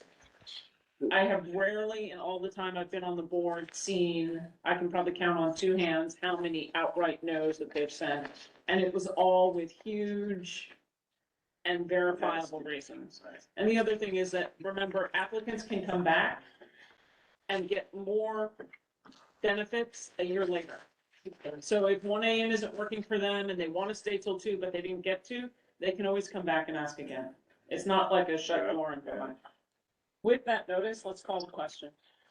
All right, everybody up for yays? Are there any no's? Are there any abstentions? Are there any recusals? Yes. Yes. All right, motion passes unanimously. The Next last committee. thing was just to change an ownership. The committee approved it. It's not a big deal. That's my report. The office, at the office, change in ownership? Yeah. Somebody And not left at the and office. retired. Somebody left, one of the retired. partners. And They still have the same manager or whatever. Okay. The last one. And then on behalf of licensing, I am gonna mention that there is an application that will come before us for a Water Street property, which will have multiple licenses next month. God So help us. I expect you to, if you are interested in the multiple licenses that are in the building that was the former AIG, that you come to the licensing committee. All right, with that, I move to environmental protection. Thank you very much, Francis and Susan. Alice? Okay, it looks like, two quick reports, very quick. The first is just a reminder, tomorrow is a teach-in for anybody who's interested in the Army Corps, half study that is happening tomorrow. It's an all-day teach-in. You all received this through the community board website, and I think you did a mailing on Friday. You want to put that up? Next slide. Next slide. There it is. Yeah, read it. But, the sessions 11 and 2 o'clock are really about the tentatively selected Plan 3B. It's going to be a great opportunity to learn about what's going on. So I highly recommend it if you can fit in an hour here and there, and all the information is there and it hasn't circulated to everyone. Yeah, and please, it's in the newsletter that went out this past Sunday, so, if you want more information, it's in your inbox in the newsletter. Yeah, I encourage you all to go because you know the community board has to make comments by March 7th. That means next month's Environmental Protection Committee is where we will discuss this and by resolution. Okay, next slide. We're going to just quickly summarize a 50-minute presentation in 3 minutes. The Cloud Burst Management Program. What is Cloud Burst? Basically, a resiliency program made by the city to respond to intense rainfall. This began in 2017 by the city. They took some pilot programs, they called them hubs in different areas of the city. Recently, actually last week, right after our meeting, the mayor has selected another 4 projects to sort of launch hubs in the city. And they're in Queens and they're in Brooklyn, and there's one formerly in East Harlem, nothing in Lower Manhattan, nothing planned for Lower Manhattan. Okay, next slide. So there's three aspects of principles that are used that allow for the surface water to enter the sewer underground. That's absorption, looking at a rain garden. This is something that obviously they have in our community, but we don't have very many of. Next type of program or way or example is by storing water, projects that hold rainwater. This again is, I think, out in Queens. This is an opportunity that we have and we don't always use. For example, this came up when we looked at Peck Slip, park in Peck Slip. It came up in 250 Water Street where we have an entire basement that is going to be a parking garage rather than something that might be something that would help us in terms of resiliency efforts and rainwater. So we should really keep our eyes open. We should really try to work with developers on utilizing some of these things. The third is transferring of water, which is simply drainage and street grading. These are catch basins out in Gowanus. Next slide. So, really see this. So what is the Cloudburst Hub? This is an area where there's flooding hotspots, and we have quite a few in our neighborhood. But for whatever reason, this hasn't yet come into the sort of foreground for the Department of Environmental Protection. Again, something we want to advocate for. Next slide. The Cloudburst Hub, Cloudburst considerations, one of the things that they look for when they the city identifies places for cloudburst management, and it's physical features, storm drains and sewer pipes, available phase, below ground conditions, green gray infrastructure, and social and economic factors. And the city and the selected agencies that review this are DEP, DPR, DCP, and you know, how they make these decisions is a little bit unclear, but the considerations that are up there and what they're looking at. The city's provided about $400 million so far in the program, and it's federally and municipally funded. Next slide. That's the adaptation toolbox. And I think you hear what these different aspects are that are used. There's a slide, next few slides give some nice pictures, as I recall, examples of these. So infiltration again in rain gardens, a little bit more detail. Next slide. Speeding right through this. Porous pavement and asphalt. And these are all things that we actually can have in our neighborhoods. Median storage, which is a smaller, you know, temporary storage for cloudburst events, which is, you know, median strips. It doesn't have to be, you know, dug in deep. In answer to what Rose was talking about, there are areas where these things can, in fact, happen in our neighborhoods. And the other, next slide, this last one is, next slide, subsurface storage. And that's what we were talking about in terms of Peck Slip. And we also came up in Holland Park, near the Holland Tunnel, the park, the circular park there. And that has come up and been suggested as a place for a storage tank. So I think, next slide. This is the slide. Oh, no. Okay. Well, we had a slide. Okay. But just one thing is that we really all have to aggressively lobby for green infrastructure in our neighborhood, because the city is not looking to lower Manhattan, but we have plenty of need. And there was a slide that shows just how dramatic the need is, and specifically Tribeca and the depression in Canal Street, tremendous flooding, and also the Civic Center area, right where the jail is. So these are areas we really need to look at, and of course, areas that are being looked at much more carefully by the city and the South Street Seaport Financial District. That's it. Thank you. Don't forget tomorrow. Oh, question, Eric. Yeah, I have a comment about the, I think it's bioswale, the one where when it rains, the water goes into like the tree pit. Yeah. I know people that get summonses from the city because of litter collecting inside there. So if we were gonna have it, it needs to have some kind of thing, so it allows some water to come in, but not allows any litter that's flowing along that curb to flow inside. Absolutely. And that is something that is, I think, reviewed, understood, and tries to be dealt with, but yeah, good point. Yes? And just to put on your radar screen, and Tammy's right, the Hudson River Park Trust, because the catch basins go out into the water of the river. And for years, it's been bothering me, and I want to buy a boat and scoop it out myself. They bought anyone that want to do that with me, I'll do it, because it drives me nuts. It really drives me nuts. They bought like a machine to scoop up the, you know, it's called shark. But, so I don't have really the time because I'm just changing diapers, but You buy the boat, Alice and I'll be happy to take it. Disposable biodegradable diapers.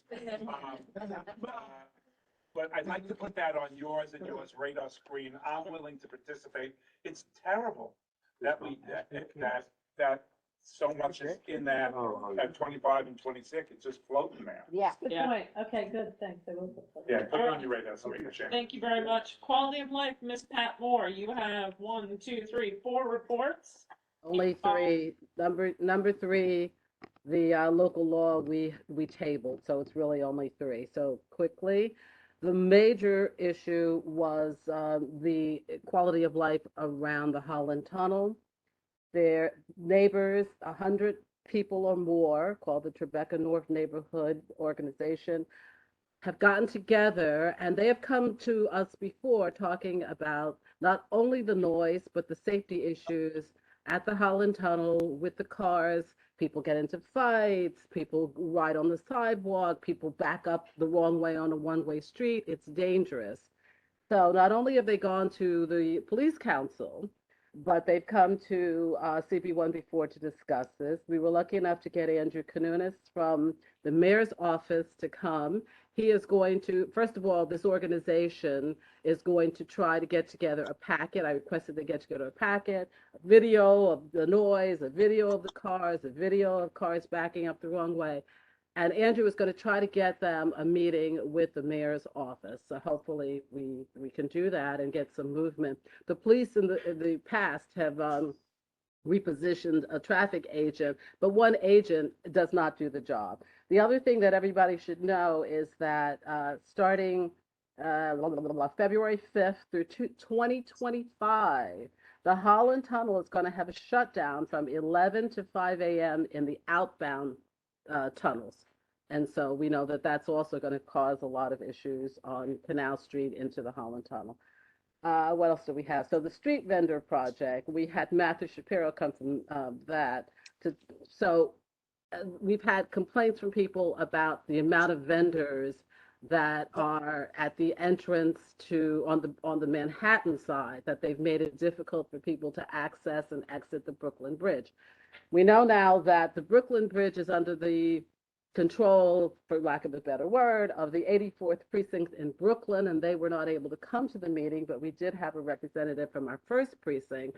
So the bridge has some authority is with our first precinct and with the 5th precinct. We're going to try to reach out to the 84th precinct and discuss the amount of vendors. We had an entrepreneur that actually took a porta potty onto our side of the Brooklyn Bridge, and they set it up, and they were charging people to be able to use the porta potty, which of course brings up the lack of public bathrooms. But at any rate, the police came, removed the porta potty, but it was an entrepreneurial spirit that did that. The other issue we discussed was the mayor's new mental illness initiative.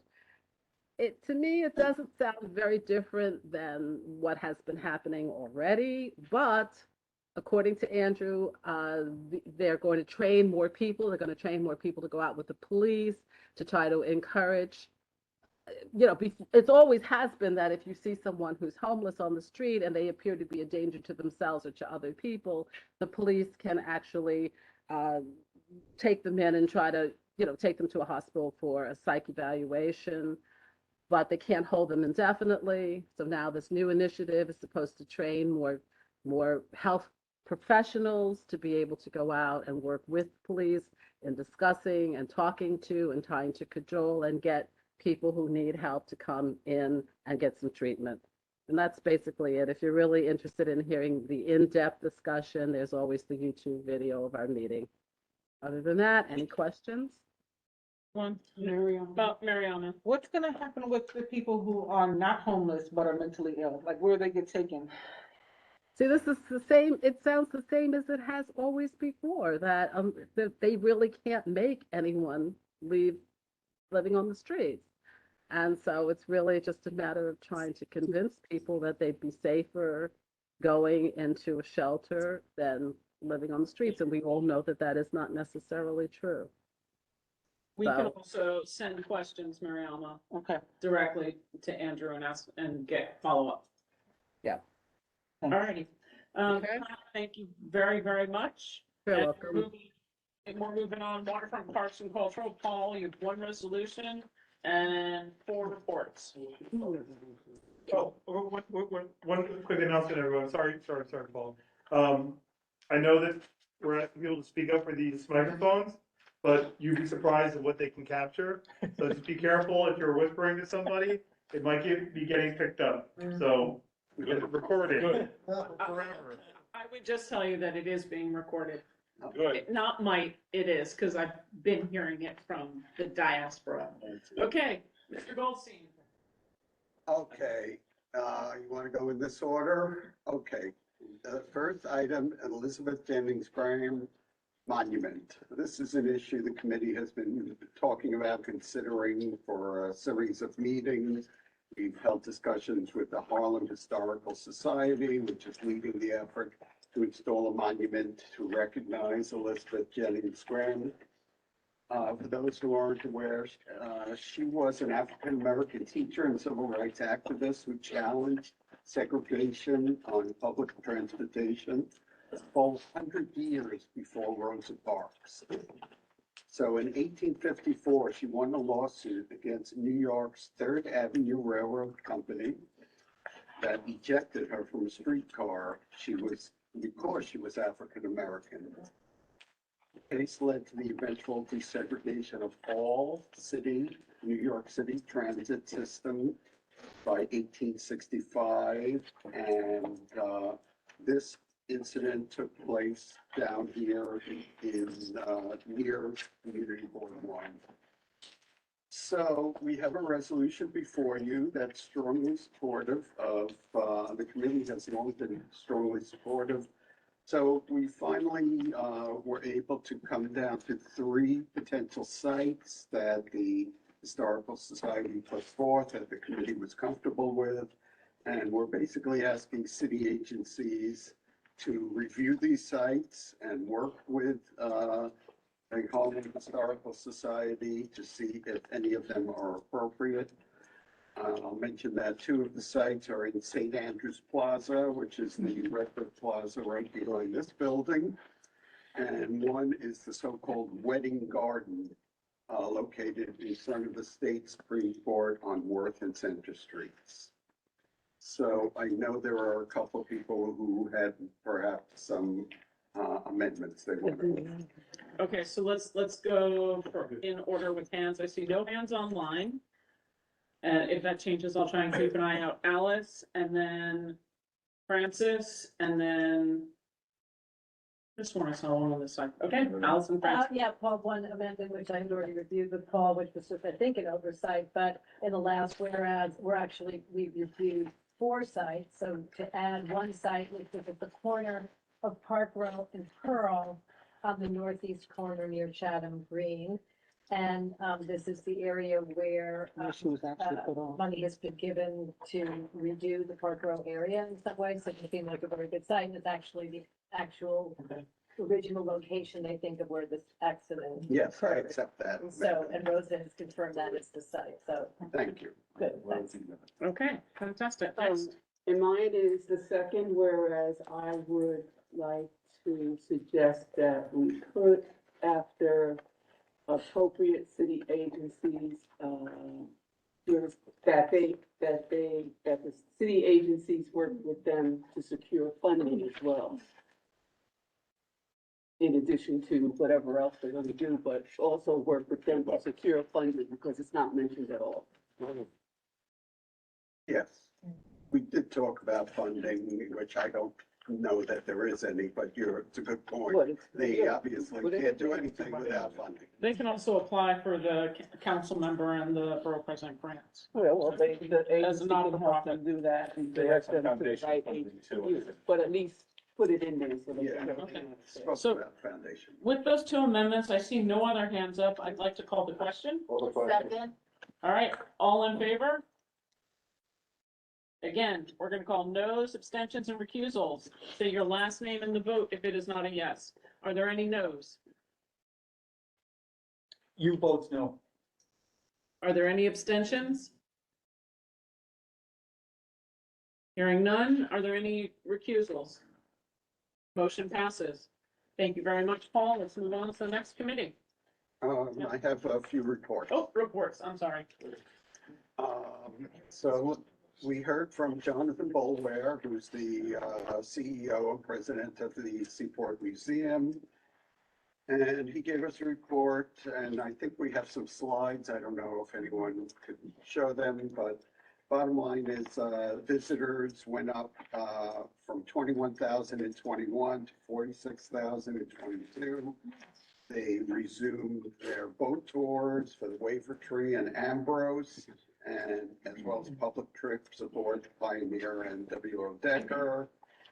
And I think there's a slide of the ceremonial opening. I don't know if we passed that yet, or with the mayor and, oh, there it is. And city officials were there to open the museum, and I think Tammy was there, I was there. It was a very nice ceremony.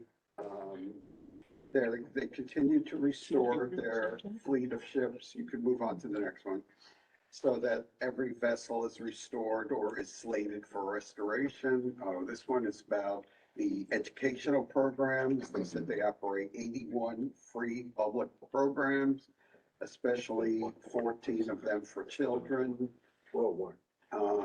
Next slide shows that they hosted the Denmark boat in September, and that was a big event for them. Very nice theater. And finally, I think there's one more slide, is there? Anyway, we heard about capital repair projects. And actually, the biggest one was this one, the planned renovation of the Titanic Memorial Lighthouse. This lighthouse is to commemorate the people who passed when the Titanic went down, and they do have funding now, and they put out an RFP to try to restore the monument, as well as that tower that goes up and down. So it's a good project, and they promised to come back to us and work with us.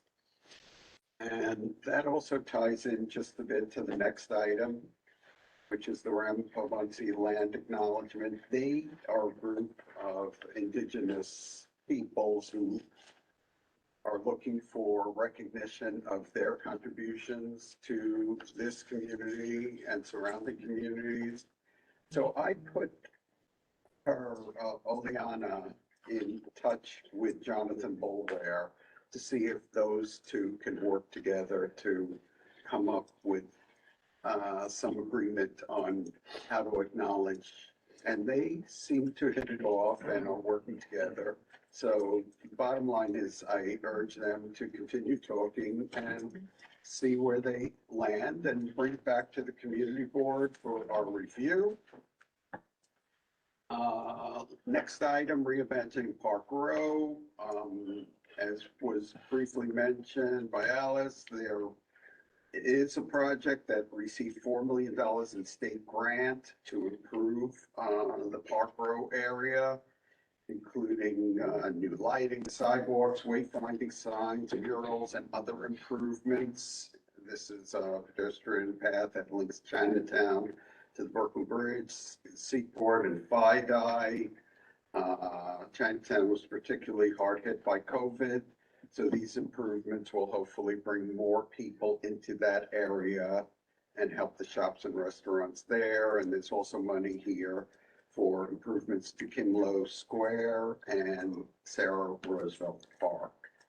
And I know Rosa and Brooklyn Bridge Manhattan is also involved in all this work. Next item, archaeological update. 1 minute. Okay, 250 Water Street, did some excavation. I can go very quickly. Under 100 artifacts, including glass, ceramics, and clay pipe fragments were located, as well as landfill retaining structures, mainly old trees that were used to keep the ground from shifting. So, and Jonathan Boulware again said he would hold on to and display those elements.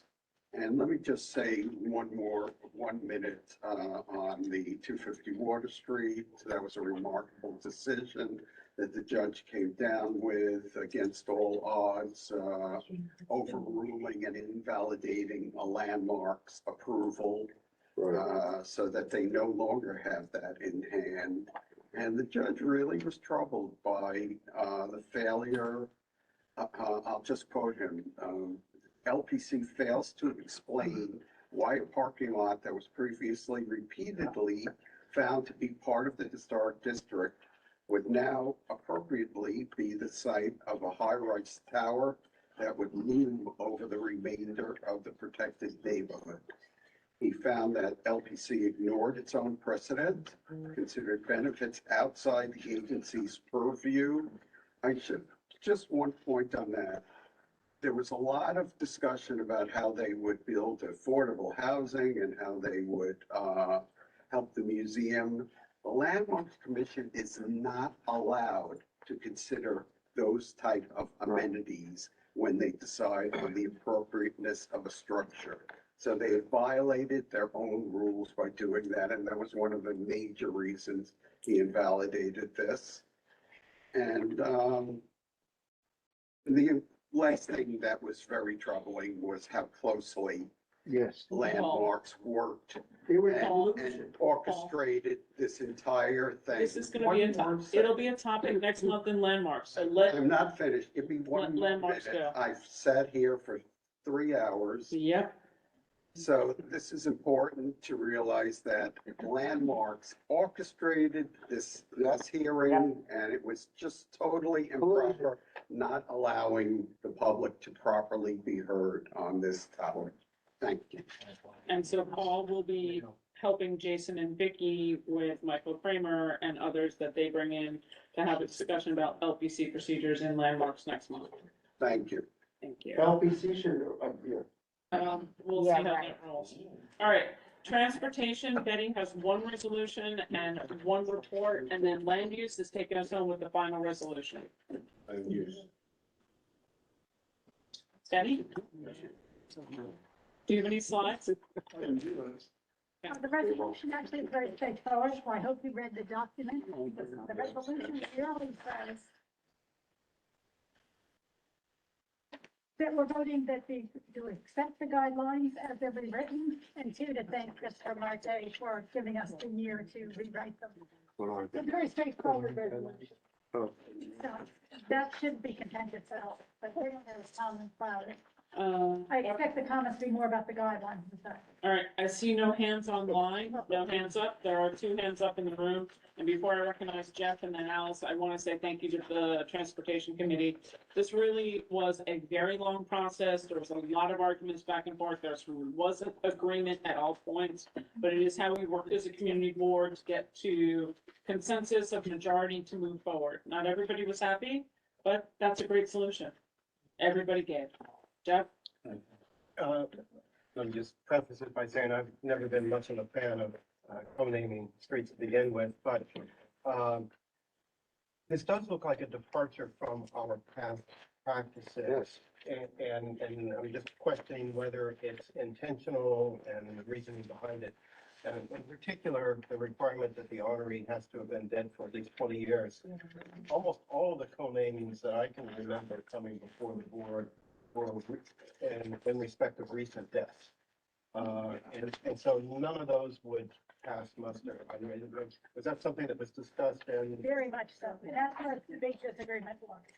Those who believe anybody should be able to have it because of sentimentality reasons, were obviously on one side. The people who said, we just don't have enough streets to name things after, and so let's have some historical value to them. If they can't wait 20 years and people have completely forgotten them, maybe they don't need a street. On the other hand, it's bolstered up with alternatives. The other document alluded to, but did not include. So if you'll notice, it talks about, CG1 will consider at applicant's expense, because we don't pay for any of this anyway, to display a plaque or commemoration that describes the honoree. So there are other options. We're not saying that we're highlighting that, which was actually in the other documents. Thanks. So a lot of this is rewritten and turned around more than. But that was one change with adding 20 years to the cooling off period to gross sentimentality, where there have been the most contentious votes for generally no.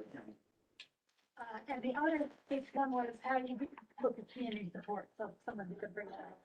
Alice and then Mitch. Well, Eric was before me. I guess not. I didn't see Eric, so Alice, Eric, and then Mitch. Alice, you're first. I just want to say to the group that did this, having done this the first round under Anthony, and you remember it well, and it was a very different form with different thoughts. I really applaud that. It was an immense thing to take on. I did it, and I'm glad to see it done. I really stepped inside and bravo to the group that did this. I did have one question. I mean, there's lots of questions, but I thought you did a really good job. The one question, somewhere along the line, I can't find any more about it, was something, the word adult, as an adjective for the type of people that would respond to this, adult something or other. Is that Right, so imagination? it had to be from adult versus children. Well, that I thought was a little odd, because I'm not sure how you define that. So an 18-year-old or a 17-year-old should have a voice on what they might, 18. Okay, so Not that, 17. but I don't know that that's some sort of. That's an adult. That's an equally agreed upon definition that you all, and nobody under 18 could speak to it. Okay, yeah, whether That's that's, it. I don't want to go there. It's great. I'm not sure about, just as a point of information, I'm not sure exactly what part of the guidelines that refers to. I was just pointing out that on the community board, 16-year-olds can serve on the community board. That's So why I would that say, could be like a, I'd rather see an age discrepancy. if it's above 18 years old, if that's what it was agreed to, or above 16, and I would go for 16 myself, particularly given what you just said, but adult is, as we can see, slightly open-ended as an interpretation, so why don't we I offer up amendment for above 16. There we go. I don't know where it is. I agree, I'll with. Okay. I feel better. above or above 16? Above 16. 16 is up. 16 and above. At least 16. Eric and then Mitch. Yeah, this guideline, it sets the bar too high. It'll effectively prevent, future even suggestions or even applications. The fact that they would need to apply on a semi-annual basis and that they have to be deceased for 20 years, I think 5 or 10 is more reasonable. And, also there's a 3-year wait in case it gets denied by the board. I think it should be 1 year. And I don't see that this is a problem. I mean, last year, I think there were only 2 applications, and the year before there were 2. So I don't know why we're going through this trouble to raise the bar so high.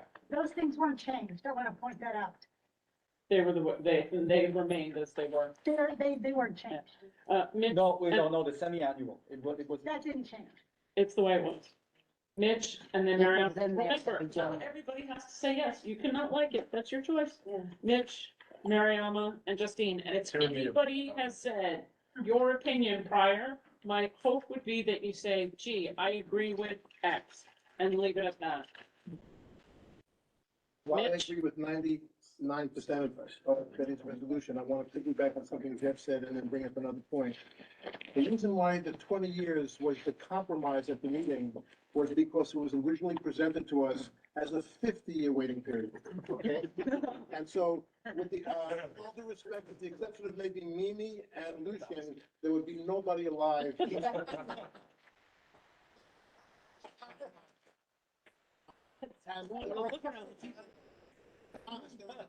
few people that are not. Okay. So that are just not in favor of the co-naming anyway, so they were okay with the 20 years because they're just not in favor of it, which, and I respect that if you're just not in favor of it. Right. But just take an extreme example, and it got me, a war hero comes home. His parents are 70, 75 years old. Yes, for sentimentality reasons, I would like the parents to be alive when the street is named after their war hero, somebody that threw their body on a grenade.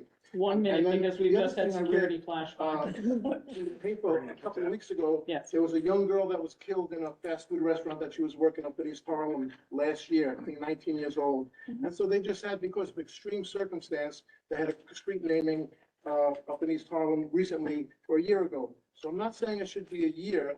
Personally, I would prefer just to say to be deceased, and then every co-naming application is a case-by-case basis.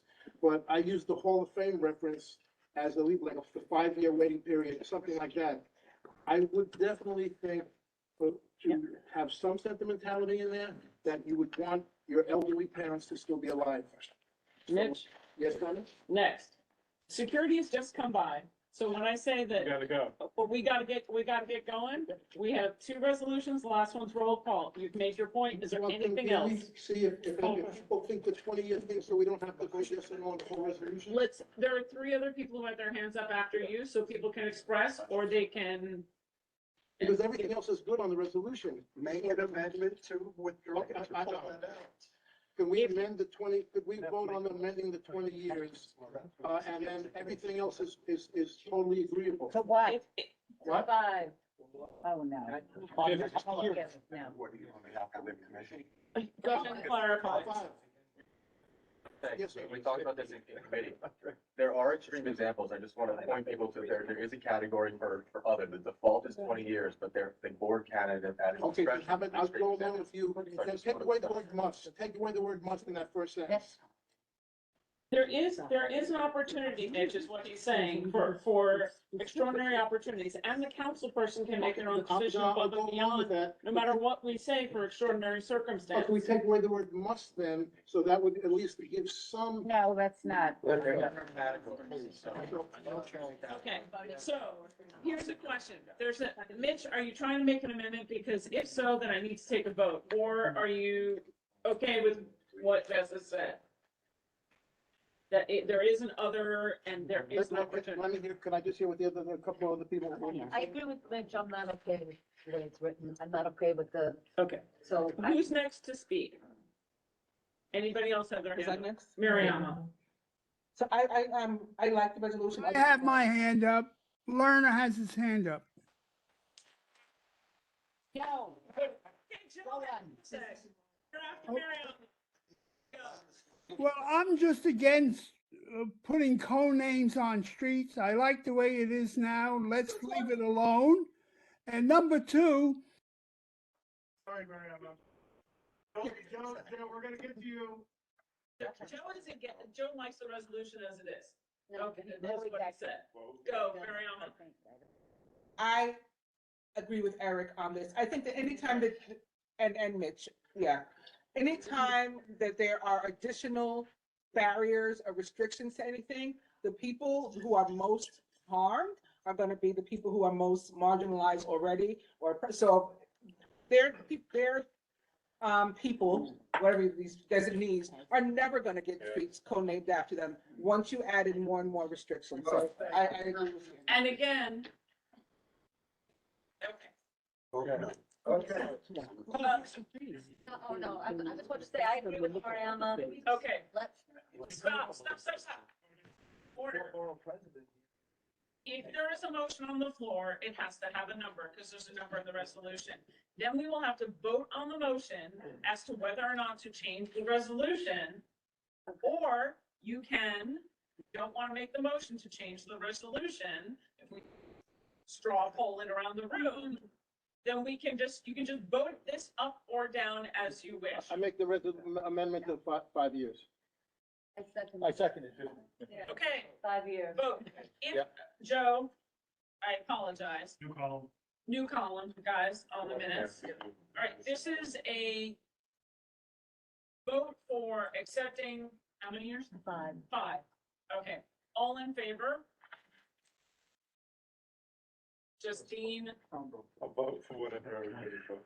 All right, hold on. This is That's the majority of people. 1, 2. I don't know if we are, because I'm definitely not. I just will vote. 5. You could not. Discussion to- All right. All right, so if your hand is up, you're 13 in the And room. then how many? Okay. Online, Joe? If you are online and you're voting yes to change this resolution to a 5-year versus 20, please unmute and say yes. Hearing none, everybody who votes no No. I got you.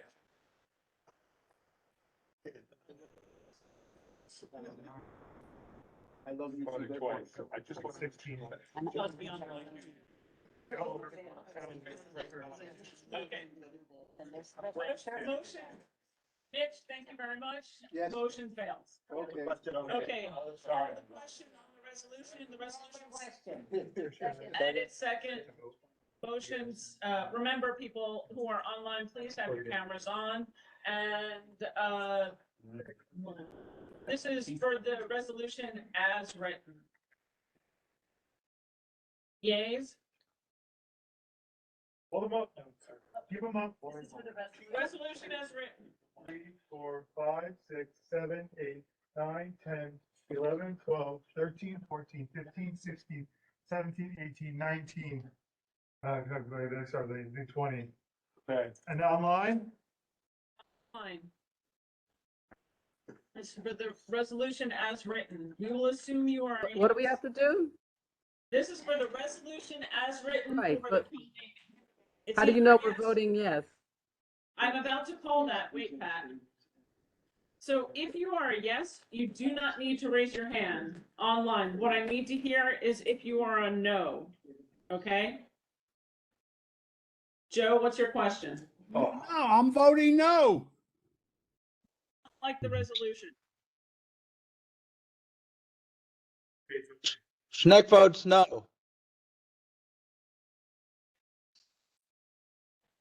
Up in the room if no. Lerner votes no.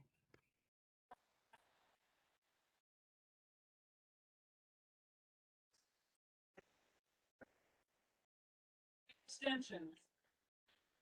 Francis Curtis Good abstains. job. Tony abstains. Any?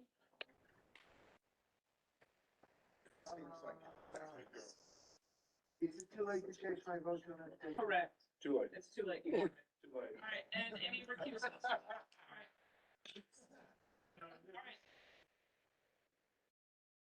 Yep. Good job. All right. Motion passes. All right.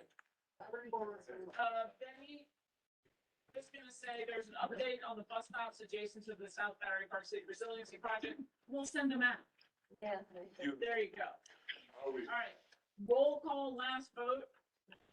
Mr. Cannell. Thank you. All right. With thanks to the Public Restroom Working Group, which is a group of volunteers from a number of community boards that brought forth a thoughtful resolution as a first step to try to expand access to public restrooms throughout the city. And their idea is to put a tool in the zoning toolbox whereby in certain POPs, public restrooms would be mandated, but in others, they would be encouraged. And they would be mandated in POPs larger than 10,000 square feet that provides food service. The resolution calls for the community board's support of a text amendment along that lines. It calls for the Department of City Planning to consider that zoning text amendment. It calls on our elected officials to encourage it as well. Any questions on the resolution? Hearing none. Questions on the resolution? Any questions online on the last resolution for land use? Seeing no questions. Call the Call question. question. Second. Blank. Yes. Cameron. Cameron, yes. Chang. Chapman. Chapman votes yes. Harkutian. Harkutian, yes. Cole. Cole votes yes. Coleman. Yes. Foreman. Mormon, yes. Kucha. Gucci, yes. Curtis. Curtis, yes. Herman. Yes, yes. Lawrence. Clinton. Yes. Lynn, yes. Hang on, Lynn, I said Flynn. Forsberg. Forsberg, yes. You. Friedman. Roman. Yes. Keep it down, please. Galloway. Yes. Goldstein. Yes. Grant. James. James, yes. Joyce. Kay. Canal, Snell, yes. Kettering. Oh. Capel. Copel, yes. Lerner. Lerner, yes. Lewinson. Lewinson, yes. Lynn. Even yes. Lyon. Mahoney, yes. It was beautiful. Meltzer. Yes. McHugh, yes. She's here. Good. Moore. Moore, yes. Thank you, Pat. Robinson. Robinson, yes. Quiet, please. Schneck. Schneck votes yes. Starr. Laura Starr. Jimmy Son. Vera Son. Yes. Robert Townley. Yes. Z. Z. Quiet, please. Quiet the room, we only have 3 minutes to get the rest of Eric Yu. Yes. Andrew Zelter. Yes. Motion passes 40-0 to 1-0.